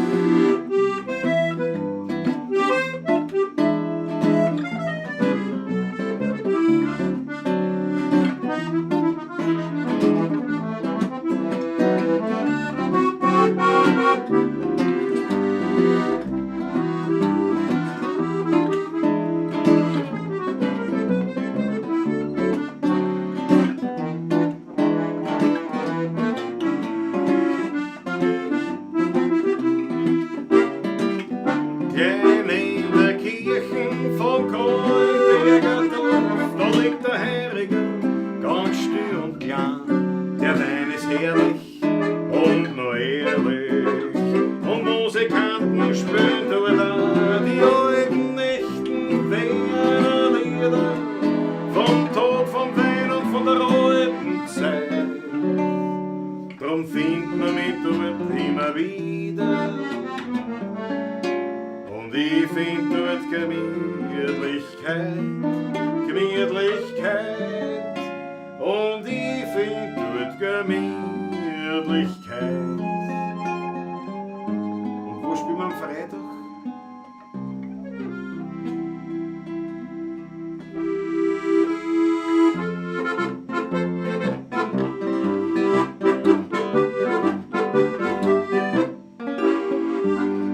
Am unteren Teil der Köhlergassen. Leil, es ist nicht zum Fassen, da schmeckt der Wein nicht sauer, weil da gibt's einen guten Haus Essen hat 4 Hauen verdient, man daran keinen Makel findet. Drum bleibt halt keiner zu Hause und fährt zum Heurigen hinaus. Wenn der Röschen Schlaf ist jetzt vorbei, offen ist die Köhlertür, zum Essen gibt es allerlei. Zum Trinken oder das nur kein Bier. Der gute Wein, die Leute beschwingt, dazu eine klasse Musik klingt. In ganz Stammersdorf spendet man Applaus, weil der Röschenköhler, der steht wieder raus. In ganz Stammersdorf spendet man Applaus, weil der Röschenköhler, der steht wieder raus. Die Buschen schauen zwar viel zu lang zu, fast ungut, wo die Helge ruht, darum freut man sich aufs Weindel und auf ein rotes Schweindel, manchmal wo im Garten sitzt und dann wieder beim Ofen schwitzt. Das ganze Jahr ist schön und wer sein Kind kann's nicht verstehen. Der Röschenschlaf ist jetzt vorbei, offen ist die Köhlertür, zum Essen gibt es allerlei. Zum Trinken alles ist nur kein Bier. Der gute Wein, die Leute beschwingt, dazu eine klasse Musik klingt. In ganz Stammersdorf spendet man Applaus, weil der Röschenköhler, der steht wieder raus. In ganz Stammersdorf spendet man Applaus, weil der Röschenköhler, der steht wieder raus. Jawohl! Jawohl! Na, wo ist denn? Die nächsten 2 Spieltermine in einem Lied verpackt. Jawohl! Genau, so schaut's aus. Ich muss einen Schluck nehmen. Was Onkel Ramirez ist da hier der was, so die Herrschaften? Der alte Hund legt sich jetzt am Ofen. Da Jawohl! könnte man auch ein Wiener Lied draus machen, ja? Das stimmt. Allgemeines und friedliches Büseln, gell?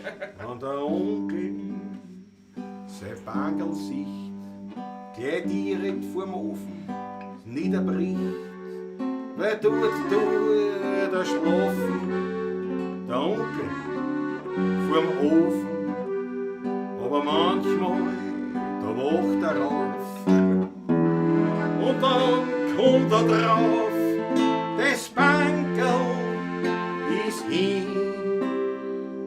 Da liegt er auf die Knie. Der Onkel schläft vom Bankerl, das Bankerl ist kaputt. Der Onkel schläft vom Bankerl, das Bankerl ist kaputt. Der Onkel hat's heut nicht warm, weil's Ofen ausgeht dort. Drum schläft der Bankerl, zittert nur. Das ist halt der Onkel sein Glut. Na, ein Hit. Da ist Lied. Ein Hit. Nicht? Ein Hit. Eine Spontankomposition. Also gute Nacht, Onkel, falls es noch gehört hast. Gute Nacht. Gute Nacht. Jawohl. Was hat der Karl Busch? Facebook, Insta fallen aus, nur die beim Latschen helfen uns dann auch aus der Patsche raus. Jawohl. Vielleicht schaut darum so viel zu heute. Oh ja. Das ist ja schon weniger geworden. Ja. Ausgezeichnet, ausgezeichnet. Ulrike Röder sagt, dass Empfang gestört. Ja, dürfte verwundert, also es dürfte aber nichts sein. Also das ist Internet maximal. Ist sicher auch wunderbar da, also verfolge das ja mit, zwar ohne Ton, aber trotzdem. Ne? Ohne Ton. Ohne Ton. Der Patrick ohne Ton. Ohne Ton, ohne Ton. Kann man auch gleich was komponieren wieder, ne? Ja gut, aber das war jetzt aber nicht viel. Ne? Ich meine, das war jetzt Ja, da im Beginn war das. Das war ein Beginn, ja. Onkel Ramirez ist sensationell. der Onkel und sein Ofenbankerl. Da schreiben wir noch was. Der Onkel und sein Ofenbankerl. Bist gescheit. Die Aufnahme haben wir eh. Da fallen mir noch 1000 andere Sachen. Das mache ich alles lieber, als dass ich was gescheit schreibe. Weißt? Das muss man auch sagen. Das muss man jetzt so sagen. Es ist wirklich. Aber ja. Wo haben wir noch irgendwas anzumerken? Irgendwas Wichtiges? Nein, momentan fällt mir sonst nichts ein. Fällt dir nichts ein? Nichts Wichtiges, ne? Schlaflied noch für den Onkel noch ein Schlaflied? Ein Schlaflied noch. Aber können wir auch gar ganz gut. Halleluja. Das dürfen wir vielleicht nicht spielen. Nur der Mann im Mond schaut zu, wenn die kleinen Onkel schlafen, dann schlaf auch du. Lalelu, vor dem Bettchen stehen zwei Schuhe und die sind genauso müde. Gehen jetzt zur Ruhe. Schlaf gut, Onkelchen. Schlaf gut. So leise. Weiß ich nicht, aber draußen. Jetzt sind alle eingeschlafen. Jetzt sind alle eingeschlafen. Nein. Jetzt auf. Ist eigentlich ein Lied über ein Ruderboot auf der Donau? Ein Ruderboot? Nein, Ruderboot nicht. Der Franz eben schreibt aber was, haben wir schon lange nicht gespielt auch in der Pavlatschen, ja? Ja. Ascharege.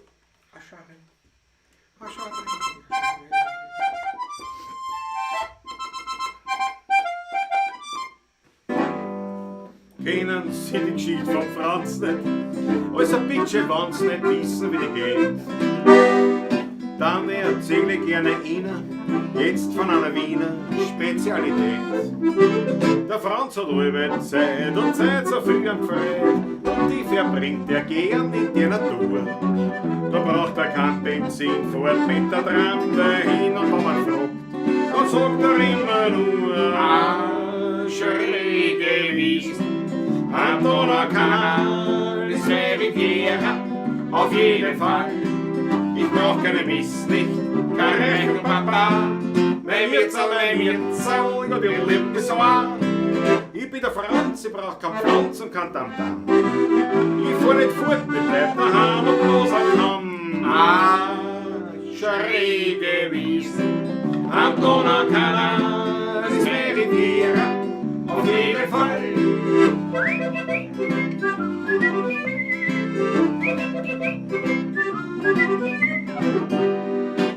Wenn auf der Rosauer Lände dann so gegen Ende Mai der Flieder blüht, dann wollen alle Leute verreisen, fahren mit der Eisenbahn dann alle mit. Na, da bleib ich stur bei meiner Überfuhr, weil ich für keine Luxusreisen bin. Ich hab noch alles Gepäck, einen alten Ländler, check dem Radio und Büsel für mich hin. Schräge Wiesen am Donaukanal, das wäre Riviera, auf jeden Fall. Ich brauch keine Misslicht, kein Rechenpapa.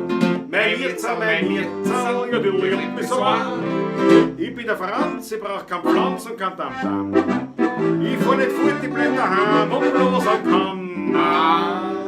Schräge Wiesen am Donaukanal, das wäre Riviera, auf jeden Fall.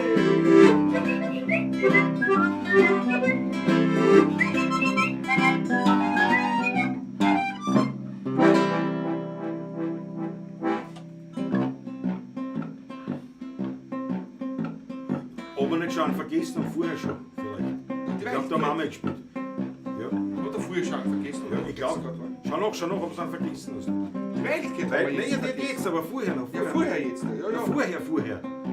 Vor der Wildcat. Nein, da haben wir Weil nicht. da haben wir auch gespielt. Ich glaube, da hat einer.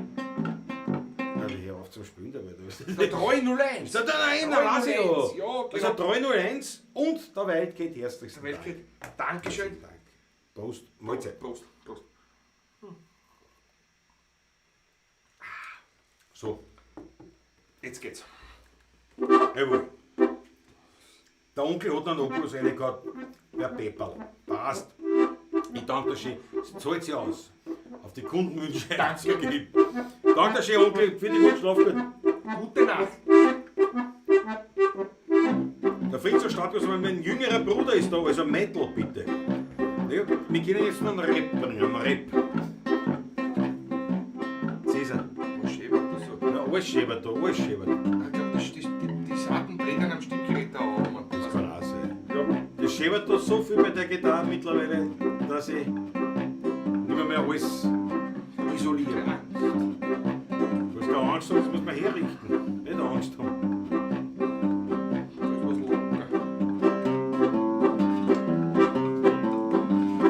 Ein vergangener Freitag, wenn wir zwei Verbot, dass sie nicht dabei war, das ist schon. Brunnt und beim Kassier oder fragt noch der Behörd, was ich sagen, ich bin heute frei. Was sind denn Sie? Dann sie rupft der Bisa, eigens ganz gesund, werden sie anderen dumm. Doch weil ich fein bin und nicht gemein bin, stelle ich mich immer mehr mit ihnen her.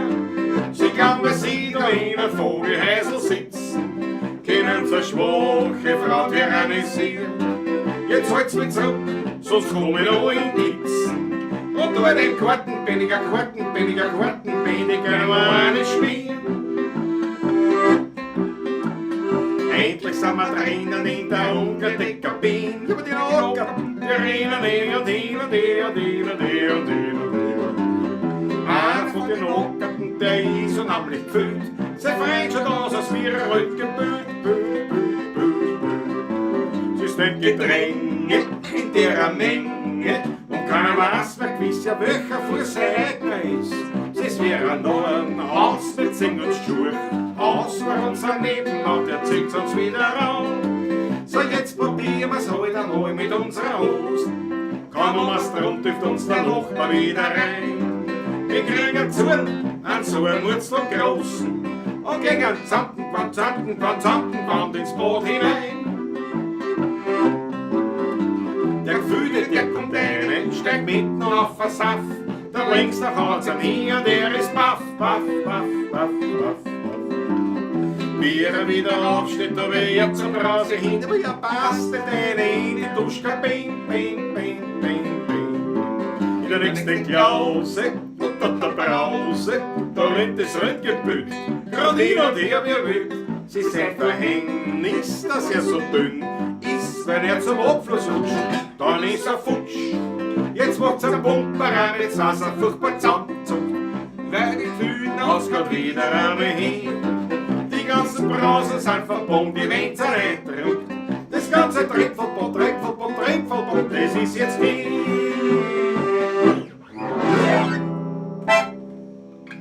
Jawohl. So schaut's aus. Daniel Schläger hat sich das gewünscht und ich habe das sofort mit einem Auge in den Kommentaren habe ich das sofort erkannt, wo ich gesagt habe, der Daniela kann ich das natürlich nicht anschlagen. Das wird den anderen gefällt auch wunderbar natürlich. Wolfsberg und Tour TV, haut in die Achtel rein, grüß dich gut. Recht hast du, servus. Schön, dass du auch dabei bist. Ja, ich meine, das ist eine illustre Runde. Jetzt muss ich mal die Gitarre kurz winken.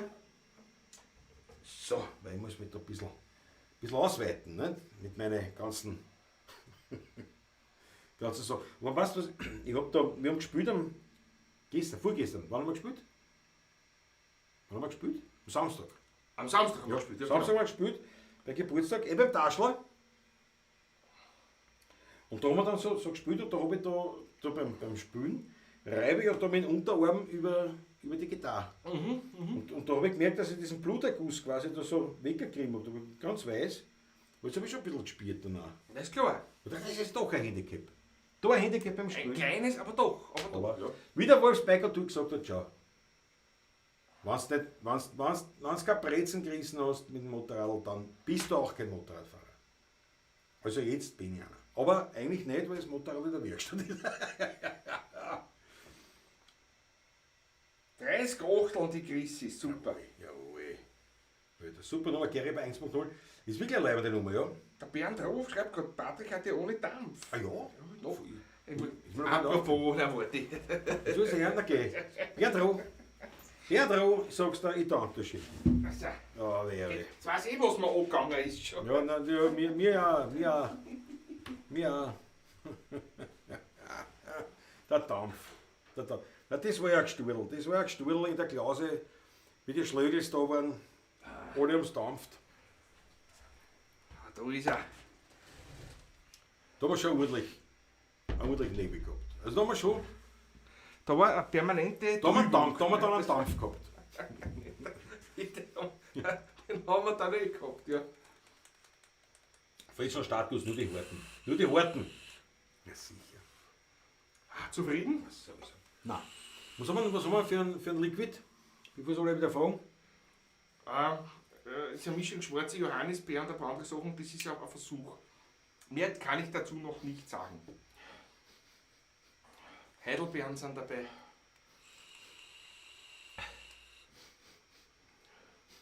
Ja, ich meine, riecht aber nicht schlecht. Aber am ersten Anklang Mehr darf ich noch nicht sagen. ist dazu.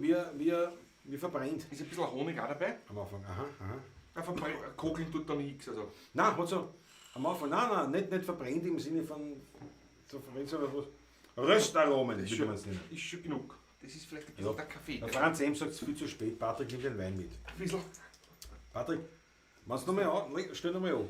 Wenn es mal aufsteht ist und jetzt zum anderen, weißt du, da gibt es einen Wein und dann muss man aber ein Glas mitbringen. Ein Weinglas brauchst du. Du brauchst ein Weinglas. Ja, aber bei einem Wein auch, nicht nur ein Weinglas. Achso, dann kann ich zwei mehr. Okay. Ja, das zweimal. Nicht, weil du hättest da denken können. Ja. Du hättest da denken. Für die holst du den Dampfer, mir lässt blöd sterben, Ja. mit einem Norgel, mit einem Sturm, mit einem Himbeersaft, einem Traumsaft Norgel. Nur die Harten kommen in den Garten. Friesl Startgas, genau so ist es. Welcher Wein kombiniert? Dann machen wir auf und die Lade. Machen wir auf. Weißt du, wo immer die Pavlatschenweine drin sind. Na, der nächste. Die muss man wirklich alles erklären. Da hätte mir schon einer gefallen, aber. Ja. Ein Riesling, gelber Muscatella, grüner Nein, Muscatella! Muscatella! Gelber Muscatella, bitte schön. Ein Kantwurstbrot mit Eisfein. Dazu ein gutes Glas rein. Auf Jute brennt noch die Pavlatschen. Da brauche ich nicht zum Wirten hatschen. Franz Brandwein, das ist ein Reim sondergleichen. So. Danke dir schön, ich danke dir vielmals. Bitte schön, gerne. Jetzt muss ich schauen, wie das noch geschwind, bevor der Chat weiterredet. Ein Kantwurstbrot mit Eisfein, dazu ein kühles Glas Wein. Auf YouTube brennt noch die Pavlatschen, da brauche ich nicht zum Wirten hatschen. Jawohl! Einmalig. Franz Brandwein. Einmalig. Neue Flaschen. Ein Wein vom Zirnsack. Ich danke dir schön. Achso, ich habe noch gar nicht ausgetrunken. Du bist so schnell, du bringst gleich einen Wein, setzt uns unter Druck. Jetzt da, gell? Der Jens Weirich ist dabei, grüß dich Gott. Jens, servus. Jens, servus. Biesenberg meint der Rudi Korbes, ja. Ja.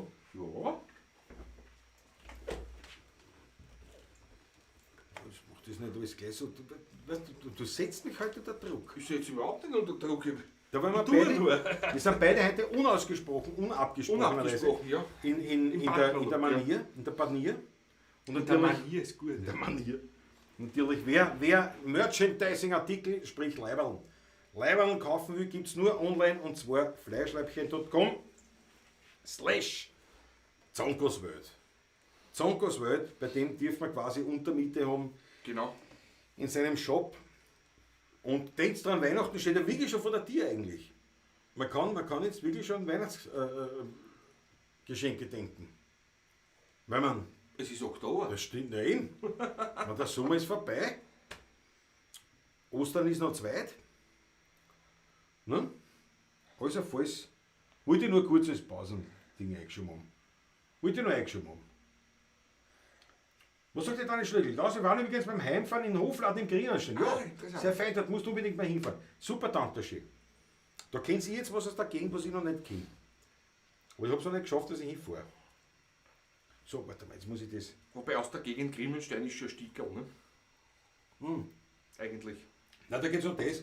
Da ist ein wir haben ja viele Hofläden, ne? Also, wo du ab Hof was kaufen kannst. Und da haben sie zwei Burschen, also zwei Brüder oder zwei Freunde, die haben sich zusammengehört und gesagt, pass auf, wir machen in Grimmenstein einen Laden, wo wir jetzt aber nicht so regional, das machen eh viel, nicht so ein Regionalding, sondern wo wir eigentlich nur die Ab-Hof-Geschichten zusammensammeln. Und das finde ich eine gescheite Idee, nicht? Weil so musst du Tutti fahren. Spinne. Patrick. Die wirst du aufgeschreckt haben. Wahrscheinlich. Mit den Touren so. Furchten Mit jetzt. den Touren, ne? Die war schon im Winterschlaf wahrscheinlich. Ah, das ist schon- Entspann die putze eh nicht hinterm Kastel. Ja, na grau hinter. Ja, das ist fein. Machst du gemütlich. Die Spinne. Na gut, auf jeden Fall. Gary 1.0 gibt es 16er Burm-T-Shirts. Ah, das sind 16er Burm. Das haben sie jetzt einmal T-Shirts. Warte mal, ich blende mal ein. Das Du musst da aufschauen. Ja. Es ist nur so. Die Fleischleibchen, die haben das unter anderem dieses Modell hier gemacht. Und wenn man jetzt einen eigenen Shop dort implizieren müsste, das ist ja ein Aufwand in Sachen Programmieren, was weiß ich was. Bei den Fleischleibchen direkt, die vertreiben das, die verkaufen das. Und bei Zonkos Welt sozusagen in seinem Pouvoir, in seinem Repertoire an Sind wir Leiberl, geparkt. dort sind wir mit Sozusagen. 3 Motiven und 5 Farben vertreten. Wenn ich das jetzt so recht im Kopf habe, also einfach reinschauen. Das hat mich gefreut. Ulrike Röder schreibt schon, Spinne am Abend, erquickend und labend. Nicht? Ja, erst, heute haben wir Poeten. Heute haben wir Poeten unterwegs. Wahnsinn. Gibt es in Batschen auch Hofnarren? Naja. Ja, wenn ich da bin schon. Nicht? Nein, das hast du schon gesagt. Was spielen wir jetzt, haben wir gesagt? Nichts haben wir noch gesagt. Oh ja. Bisserberg. Nichts haben wir gesagt. Ja, Ja, wir haben nichts gesagt, der Rudi hat gesagt. Nichts haben wir gesagt. Ja, Rudolf kann besser, hat Wollt gesagt. ihr die Harmonikum? Ja, die muss man stimmen. Warte, ich muss einmal stimmen. Oh. Du, tun wir da mehr Wasser rein? Ja. Zum Waschen. Aber gut. Die haben auch Seifen, Schmuck etc. Ja, aber da muss ich hinschauen. Was ein Seifenschmuck haben die? Ah, Seifen und Seifen, ja. Beistrich, Schmuck etc. Du, aber das ist ja keine schlechte Idee. Kannst du weg das Wasser. Mehr brauchst brauche du ich nicht nicht. mehr. Ich glaube, du brauchst ja Mehr genau nachschenken. brauche ich nicht. Nein, danke. Klaus, hast du eigentlich einen Strampler an oder ein Body? Schaut so. Das ist ein Leiberl an der Jeans. Body? Meinst du drunter oder was? Oder wer drauf? Im Body hat er drunter, ja. Ich habe einen Body drunter. Ein Body drunter, aber ein Strampler? Das schaut so aus, wie wenn ich da was drunter hätte. Nein. Das ist ja wurscht. Landalstromer urgiert den Bisserberg. Zu Recht.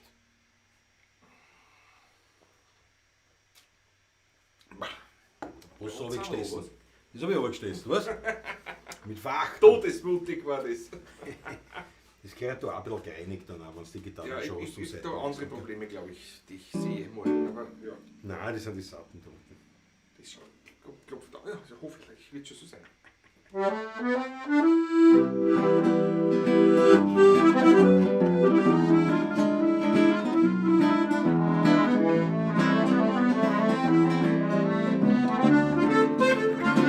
Ich hab einen Weingarten am Bisserberg. Ich bin dort gern, weil mich kein Mensch durchsteht. Ich schau den Ring dort beim Wachsen zu. Ich hab dort mein Heil Ruhe. In meinem Weingarten am Bisserberg.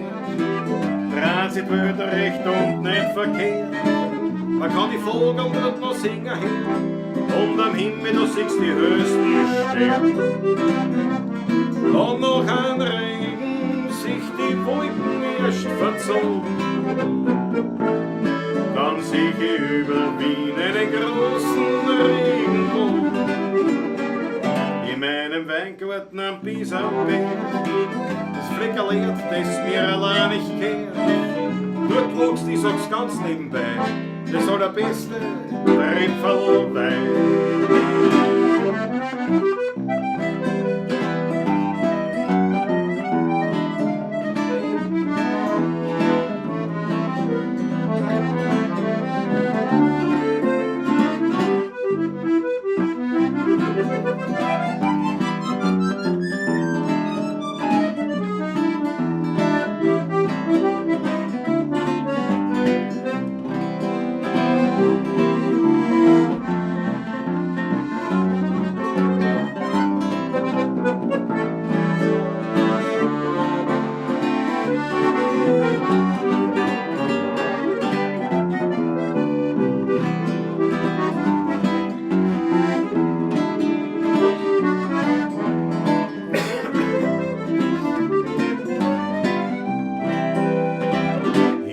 Weingarten am Piesenberg.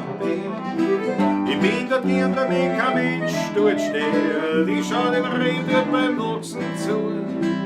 Ja, ich hab dort meine Hörgeruch. In meinem Weingarten am Piesenberg. Transitwälder recht und nicht verkehrt. Da kann die Vogel dort noch singen hören. Und am Himmel, da siehst die höchsten Sterne. Und nach einem Regen sich die Wolken erst verzogen. Dann sieh ich über Wien einen großen Regenbogen. In meinem Weingarten am Piesenberg. Das Fleckerlert, das mir allein nicht kennt. Dort wächst, ich sag's ganz nebenbei, das allerbeste Rebferler Wein. Dort wächst, ich sag's ganz nebenbei, das allerbeste Rebferler Wein.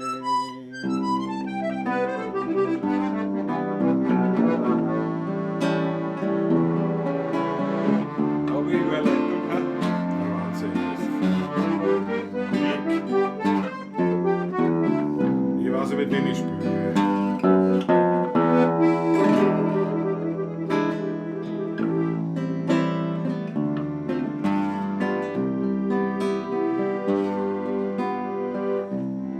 Skyline von Wien. Du lebst in mir drin. Es kann kommen, wer will, dich macht keiner hin. Du beruhigst mich und du bist mir vertraut. Du bist mächtig und manchmal auch zerbrechlich. Skyline von Wien, du bist die schönste Wienerin. Den Neidern und Heuchlern hast du immer verziehen. Wenn ich einmal fort, brauch ich kein Souvenir. Skyline von Wien, du lebst tief in mir.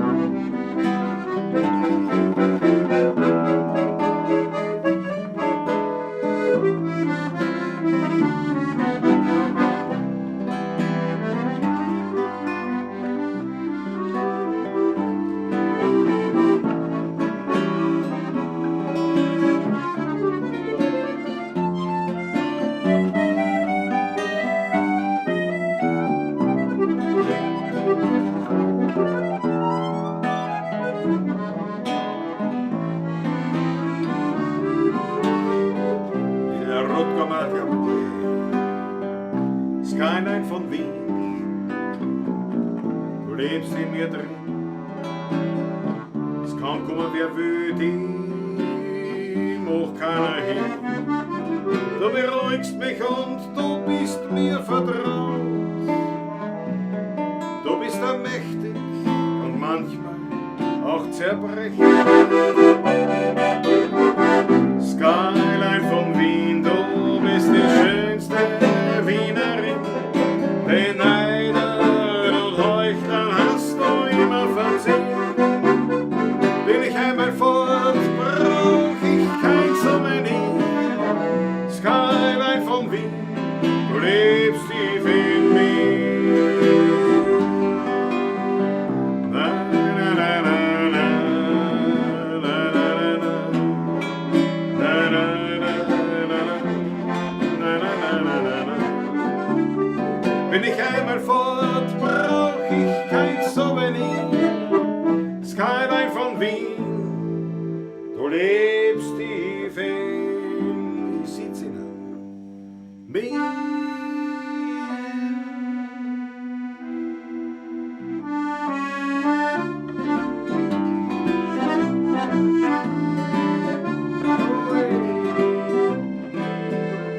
Ich sitz in einem Weingarten unter einer Baum.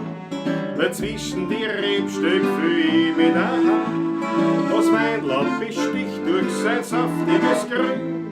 Dazwischen schau ich auf mein herrliches Wien. Und Hier wärmt mich der Sonnenschein, darunter sitz ich und trinke ein Flascherl Wein.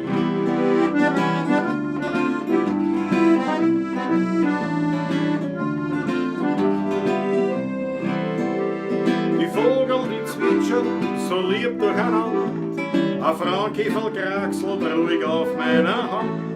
Die Blumen, die drehen sich ganz sanft mit dem Wind. Ich freu mich so, alles war ich nur ein kleines Kind. So kann man auch heute noch glücklich sein. Ich freu mich und trink mein zweites Flascherl Wein.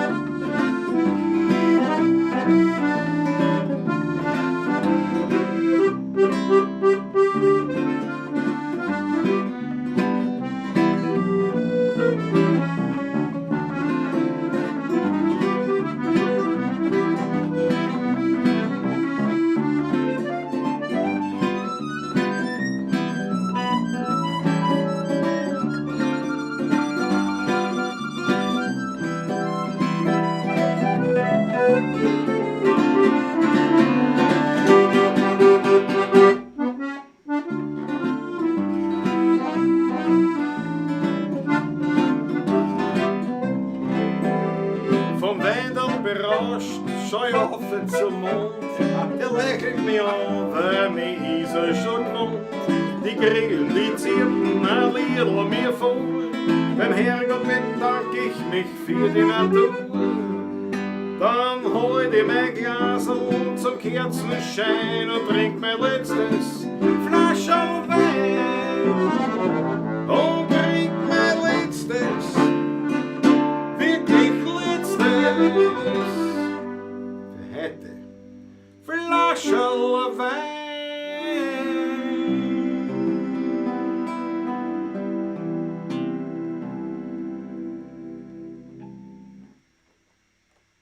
Ja, gut. Das war gut. Aber Potpourri, ne? Was Puri. Was für ein Potpourri. Ein Hit jagt den anderen Ja. halt wieder einmal. Kannst du sagen, Es kannst ist du sagen. so, es ist so. Und ich kann kein Achtel trinken. Ich schon, ich trinke für dich mit. Ein Muskateller vom Zierensack. So langsam kommen wir eh zum Ende Ja. heute, nicht wahr? Ja, Ich muss einmal zeitig aufwachen, leider. Gut, das ist nicht der einzige Grund. Sehr zeitig, Mann. Ja, man muss zeitig auf. Aber trinke ich. Ist ja kein Thema. Was wichtig ist, ja schlafen. Nicht? Der Schlaf, wenn man nichts trinkt, ist der Schlaf nicht so wichtig dann mehr. Nicht? Daher, ich übernehme alles, Genau so ist was es, ja. geht. Ich übernehme alles, um es dir leichter zu machen. Aber ja, wie du richtig sagst, schon langsam, wenn wir uns dem Ende der Pavlatschen Schon langsam. annähern, schon langsam. Den Stress wollen wir nicht. Du hast das Liquid angefangen da, ne? Die Mischung. Ist jetzt da Nikotin auch drin? Gell? Du hast kein Nikotin mehr, oder schon? So 1 Milligramm circa, ja. Kann man nur selber mischen, das gibt es zum Kaufen nicht so in der. Gibt es nur ab 3, 6 und so Milligramm. Achso, ja. 1 Milligramm musst du selber. Ja. Ja, Ich ja. habe die eigene Komposition, das Ganze da. Ja, Ja. ja, man riecht nicht viel. Vielleicht Man riecht nicht viel. Aber jetzt diese Beerennote, also Fruchtbeeren, man jetzt. Dann habe ich noch was anderes, was mir sehr gut schmeckt, das ist Waldmeister mit Vanille. Das muss man halt mögen, man muss den Waldmeister mögen. Wie ist denn das gespielt, der Waldmeister? Das ist ganz ein typischer Ja, ich Geschmack. weiß schon, Ganz, ja, ja. ganz typisch. Der Alles Oliver recht. hat gemeint, das riecht wie ein Puff, wenn ich das dampf. Da ist einer, gell? Hast du mitgenommen? Das ist eine typische puff Woher weiß der Oliver? Ich weiß es nicht, habe ich jetzt auch gefragt, wo mein Bruder ja das weiß. Nicht? Und der Wolfsberg verabschiedet sich. Er dreht jetzt den Büro und siehst es. Das die Journalisten hakelt bis in die Nacht. Dreht den Bürocomputer ab, Die setzt sich Unsicher. auf den Tiger und fährt heim. Jawohl. Gute Fahrt. Gute Fahrt. Wolfsberg und Tour de Fahrt, danke schön, dass du dabei warst. Komm gut heim, vierte gut. Ja, es ist halt auch so, der kann jetzt mit dem Motorrad fahren. Das ist auch ein weiterer Grund, falls er mit einem schmeißt, dann braucht der zweite. Aber unbedingt. Falls einer Na klar. einen kleinen Defekt hat oder was, ne? Na klar, ne? Muss ja nicht, damit die schmeißen kann, das sonst auch was sein. Ne? Ja, Kann man auf die andere Augen umsteigen. ja. Naja, es ist überhaupt, im Prinzip kann man nicht genug Motorräder haben. Das ist wie mit Harmonikers. Ne? Ja, genau. nur es ist halt jetzt da so, da kommt schon das Thema Budget auch ein bisschen ins Spiel. Das muss man schon auch sagen. Der Fritzl fragt mich gerade, wann muss ich denn aufstehen? Noch über 6 Uhr muss ich aufstehen. Das geht ja längst nicht. Bis dahin schlafe ich schon. Vielleicht. Das geht sich aus. Weil ich an letzte Woche Montag denke, Ja, da war sich das nicht ausgegangen. da bin ich gerade ins Bett gefallen bei dir Ja. in der Klause. Ja, das hat echt lang gedauert. Aber wir haben dann herrlich, nächsten Tag haben wir dann gespielt in Wien. Und da haben wir aber das Herrlichste, aber da Mittagessen. Mittagessen, im ja, Schlag. traumhaft gut. Ja. Dann im Boccenano. Ja, echt, ja, der Kaffeepot ist Kaffee. ist eh klar. Aber vorher noch so ein echtes Rindsuperl. Weil da war sofort gemerkt, der hat einige Tafelspitz, einige Rindfleischgerichte. Rindfleischgerichte gehabt, gekochte Rindfleischgerichte, aber da muss man Suppen, muss ja Suppensoßen tun. Das war Das war super. Das war echte Rindsuppen. Ja, die hat uns wach gemacht. Die hat uns nachgemacht. Wach gemacht. Ja. Selber gemachte Leberknödel drinnen, hausgemacht, eindeutig, ja. Nein, wirklich gut. War Dann wirklich- natürlich ganz gepflegt eingeworfen, dann sind wir noch auf einen Café schon gefahren. Eben zum Victor in Boccenau ins Café Hofmeister kann ich nur immer wieder sagen, wenn einer ein Kaffee-Afficionado ist, dann muss er dort hinschauen. Man glaubt es nicht, aber auch jede Hipster-Hitten in Wien kannst du schmeißen gegen den Kaffee, was du dort kriegst. Ist so. Absolut. Absolut. Bartik hat sich sogar selber überdrucken Wie dürfen. man selber oberdruckt wieder, ja. Darf natürlich nicht jeder. Nein, das darf nicht jeder. Gewisse Leute schon. Wieder angefragt, haben wir gedacht, da bringen wir auf einen Kaffee. Ich bin da gesessen und ja, die Tanja Schlegel. Das Frühstück um 9 war schon hart am Dienstag, ja. Der hat gleich 2 ausgemacht, gell, mit den Hausleuten. Und da haben sie extra gesagt, dass sie machen um 9 Uhr ein Frühstück für die 2. Und jetzt haben sie sich aufstehen müssen, nicht? 5 ins Bett und dann, naja. Da bist du im Bett und was wahrscheinlich halb 7. Ja, das ist ein Wahnsinn. So, na gut. Der Lederschöpfchen Waldmeister, das ist so Vanille-Richtung geht der Waldmeister, ja. Da ist nämlich in dem Liquid im Auto ist auch ein Kumarin drinnen zum Beispiel. Wieso darf ich nicht sagen? Und was ich nicht sagen darf, wieso sagst du es dann? Wir sind Weil live, es wir mir sind auf wurscht YouTube. ist. Ach so. Ist ja für mich. Wieso darf man das nicht sagen? Kommt da nicht in den Hand. Kumarin ist ein nicht mehr zugelassener Zusatzstoff Ja, in der die Zwischenzeit. kriegt man zum Kaufen, oder was? Du kannst du dann selber aus Tonkabohnen extrahieren oder kriegst du dann zum Kaufen Kumarin. So. Also du zum Kaufweg du willst Ja, nicht ja. aus Tonkabohnen Nein. extra. Nein. Und wieso schickt man das rein? Was hat das dann für ein... Das hat diesen typischen Waldmeistergeschmack. Ach so, auch Geschmack. Das war früher in den Das hat ganzen einen Geschmack. englischen Mischungen, Ach so, Wald und ah, Sobrani okay. und so. Dieser gute Geschmack. Wie ist das? Ne? Nicht Kurkuma. Kumarin. Kumarin. Kumarin, ja. Also Kurkuma ist ein Kumin. Ne? Ist Kumin. Hat aber Ja. nichts zu tun mit Hat oder? mit Kumarin nichts zu tun. Ne? Aber Kumarin, achso, das hat einen Geschmack. Ich glaube, das Kumarin ist irgendwie so ein... Nein, Weiß ein ich nicht, halt Geschmack. irgendeine Zugabe halt aus irgendeinem Grund. Geschmack, also Geschmacksstoff war das. Ja, ja. So, ich verstehe. Was haben wir da? Einen Muskateller? Eben gell? unter anderem Muskateller? Kumarin auch im Waldmeister enthalten. Ne? Ich verstehe. Ach, das ist ein Inhaltsstoff. Ein Inhaltsstoff, ja. Ich verstehe. Oder in Hirschzungenfarben. Und was- und- ist ja auch drinnen Kumarin. Und was macht Kumarin? Also drogenmäßig? Das muss ja verboten werden, das muss irgendwas machen. Kumarin macht an sich nicht viel, es benebelt ein bisschen, so in höheren Konzentrationen, wird aber angeblich als krebserregend eingestuft, andere sagen wieder, es wirkt gegen Krebs. Also, Aber es wurde eher vor ein so- paar Jahren verboten in der EU. Als Lebensmittel. Okay, weil was die Tonkabohnen kannst du aber kaufen, also zum Ja, ja. Beispiel. Oder einen Hirschzungen fahren und den dann in den Tabak hinein. ja. Bröseln zum Beispiel. Ne? Aber es ist ein bisschen eine Rauschdroge. Das ist ein bisschen eine Rauschdroge, ja, aber eine harmlose. Ja. so, Der Wald, ja. typische Kumarin ist auch im Absinth zum Beispiel drinnen. Aber das Kumarin ist nicht das einzige, was da ist. Ja, ja. Ja, Absinth Das ist sind ja, andere das ist Sachen. ja gefährliches Gift. Das ist ja Wahnsinn. Ich habe schon getrunken, das öfter. Ja, ja, na, oft nicht, weil Das öfter. es schmeckt mir dann auch nicht so gut, dass ich sage, ich Aber gebe das nicht. ist Weil wenn mal- du da zu viel erwischst, bist du deppert. Ah, die heutigen ist nicht mehr, ne? Ja, aber Wir das haben ist ja schon ein paar Jahre her. Das ist ja alles strengstens verboten heute. Ne? Ja, das da mit Zucker aufgelegt, anzünden, dann bist du deppert. Ja. Der Chemiker Patrick mischt sich das illegale Zeug und sagt es noch auf YouTube. Illegal ist nichts. Mach einen YouTube-Kanal. Illegal ist nichts. Illegal ist selber Mischen. darfst das eh. Du darfst das nur nicht in Verkehr bringen. Das ist der Unterschied. Ja, nein, ich weiß nicht, ich weiß nicht. Die private Tabake mischen, dann haben sie auch meistens nur Tonkabohnenkonzentrat oder was ist eine, um diesen Geschmack von diesem berühmten Balkan Sobrania Tabak zum Beispiel wieder hinkriegen. Nee, ich verstehe. Da war immer auch Hirsch Wieder was gelernt, hab ich nicht so gewusst. Sachen, ja. Habe ich nicht gewusst. Hat ein bisschen so einen Vanilleähnlichen. Kumarin. Kumarin, ja. Mit C geschrieben. Mit C geschrieben, ja. Mhm. Kumarin. Der Wie Pedro, gesagt. der ist schon Ja. grün im Gesicht. Naja, das ist ein Wahnsinn. Das ist nicht, aber. Warte, schenk mir da Wasser ein. Das ist Kumarin, die Kumarin-Gespräche machen mich durstig. Bitte ein Tröpfchen. Aber mit anderwertigen Rauschdrogen, Habe ich nichts eigentlich. außer mit Alkohol Keinerlei und Erfahrung. Tabak, haben wir null. Haben wir nie. Es war nie. Es war nie so in unserer Platten. Dankeschön. Bitteschön, War das nie so ein Thema, gell? Nein, Ja. nicht will. Kumarin in zu hohen Dosen kann leberschädigend sein. Ja gut, dann ist es schlecht. Ja. Überleben wie ein kleines Kind. 52 cm groß und 2 Kilo 30 schwer. Nein. Tonkabohnen, die kann man räuchern. Die habe ich daheim gehabt zum Räuchern. Also Kumarine hemmen den Vitamin K-Stoffwechsel und nimmt damit auch Einfluss auf die Blutgerinnung. Das ist auch noch. Ja, in groben Mengen. Das ist wie mit Alkohol.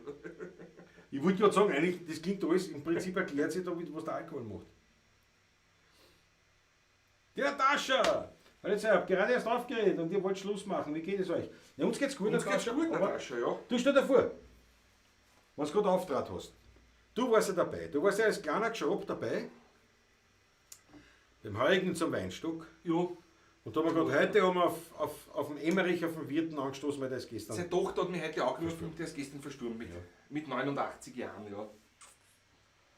Ja, also, da warst ja du dabei, also du warst ein Zeitzeuge. Du warst ein Zeitzeuge. Ja, aber es nutzt nichts, wir werden trotzdem uns dem Ende nahen. Das hätte ich schon sagen. Ein Schluck noch vom Wasser, ein Schluck vom Wein. Die Daniela hat die Tonkabohne auch zum Räuchern zu Hause, ja. Ja, ich bin nämlich nicht so ein Räucherer, also ich räuchere, wie soll ich sagen, ich bin nicht so ein Räucherer, ich denke nicht Du dran. rauchst mehr, warte. Ja, ich rauche mehr. Räuchert ja Nein, oder so, was ist so, an Weihrauch zum Beispiel, auf solche Sachen schon. Aber so diese Rauchmischungen, aber ich habe da so viele verschiedene. Bei uns muss wieder ich mit machen. Salbe und so, je nachdem, was mache ich, was du halt willst, ne? Also, ja, so Kräuter wie er, also, aber ich habe so viel, eben so Tonkabohnen, dieses Palo Santo. Palo Santo, ja. Das springt. Und was weiß ich, wie das alles heißt, Rosenholz und boah. Der ganze Laut voll mit so Sachen. Aber ich mache es nicht, deswegen, das ist voll. Also ich mache es dann auch mal, dann steht ewig lang das herum, dreckig alles, ne? Weil es ja alles verbrennt ist.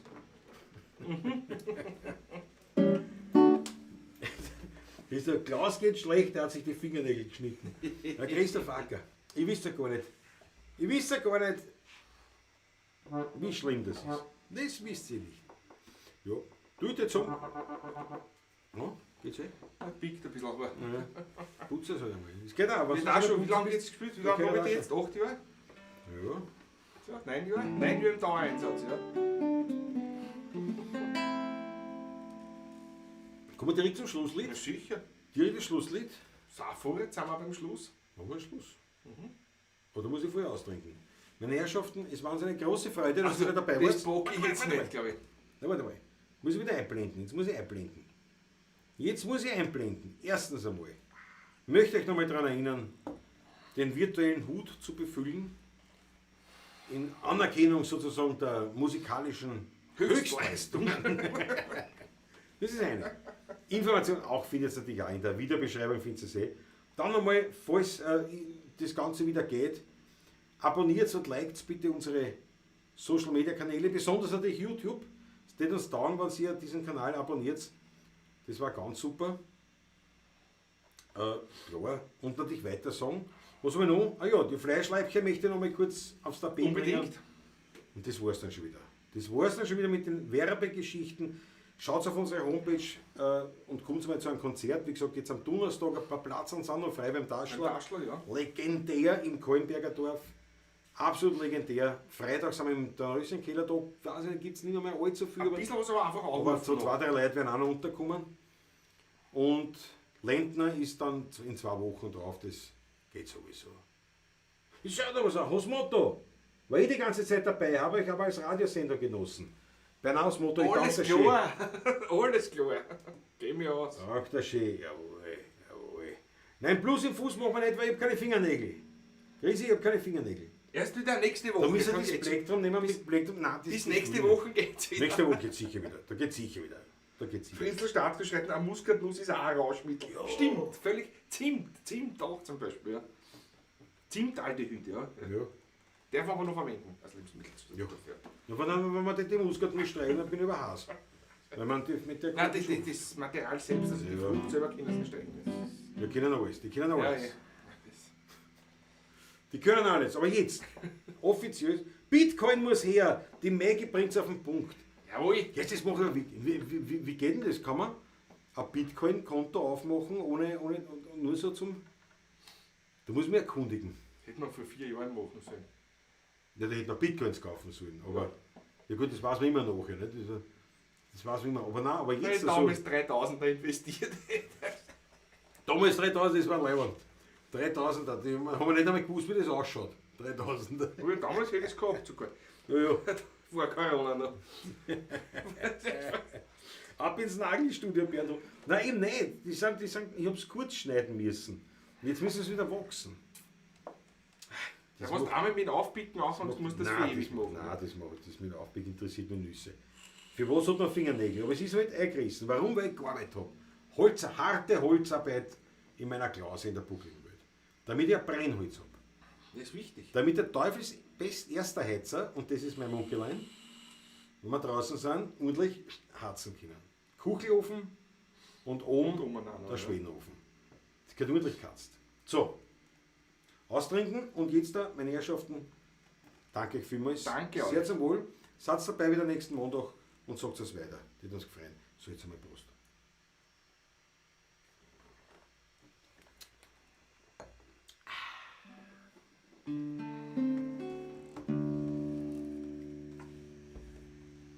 Herr Wirt, ein Vorschlag. Ein letztes Viertel. Der Abend mit euch war wunderschön. Jetzt hat uns gefreut. Aber für heute ist das allerletzte Lied. Weil jetzt wird's fürs Heimgehen langsam Zeit. Wir haben heute gesungen und haben viel gelacht, den Abend miteinander verbracht. Es ist auch gewarnt worden, bei manchen Lied. Wir haben was getrunken und haben was gegessen, den Alltag miteinander vergessen, doch sind wir ehrlich, wir werden schon langsam mit. Er wird ein Vorschlag. Ein letztes Viertel. Der Abend mit euch war wunderschön. Es hat uns gefreut.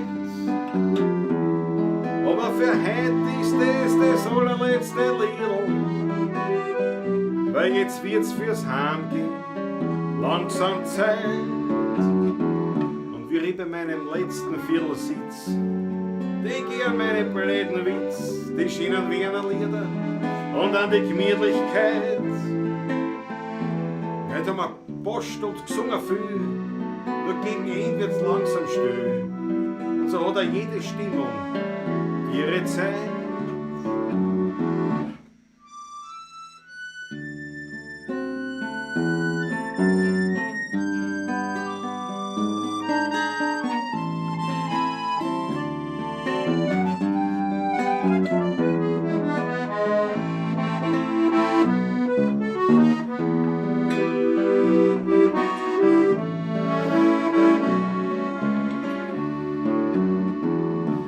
Er wird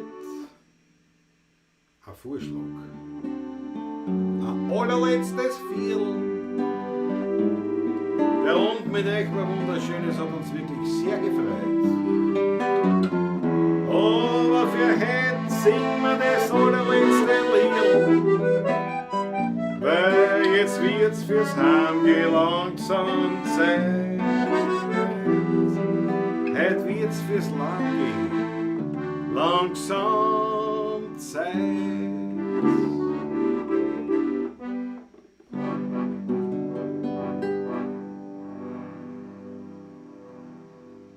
Viert euch gut. Dankeschön, Papa. Viert euch. Menschen zusammenrollen, Vögel hat jeder genug. Alle können doch nicht gleich sein, das liegt schon so in der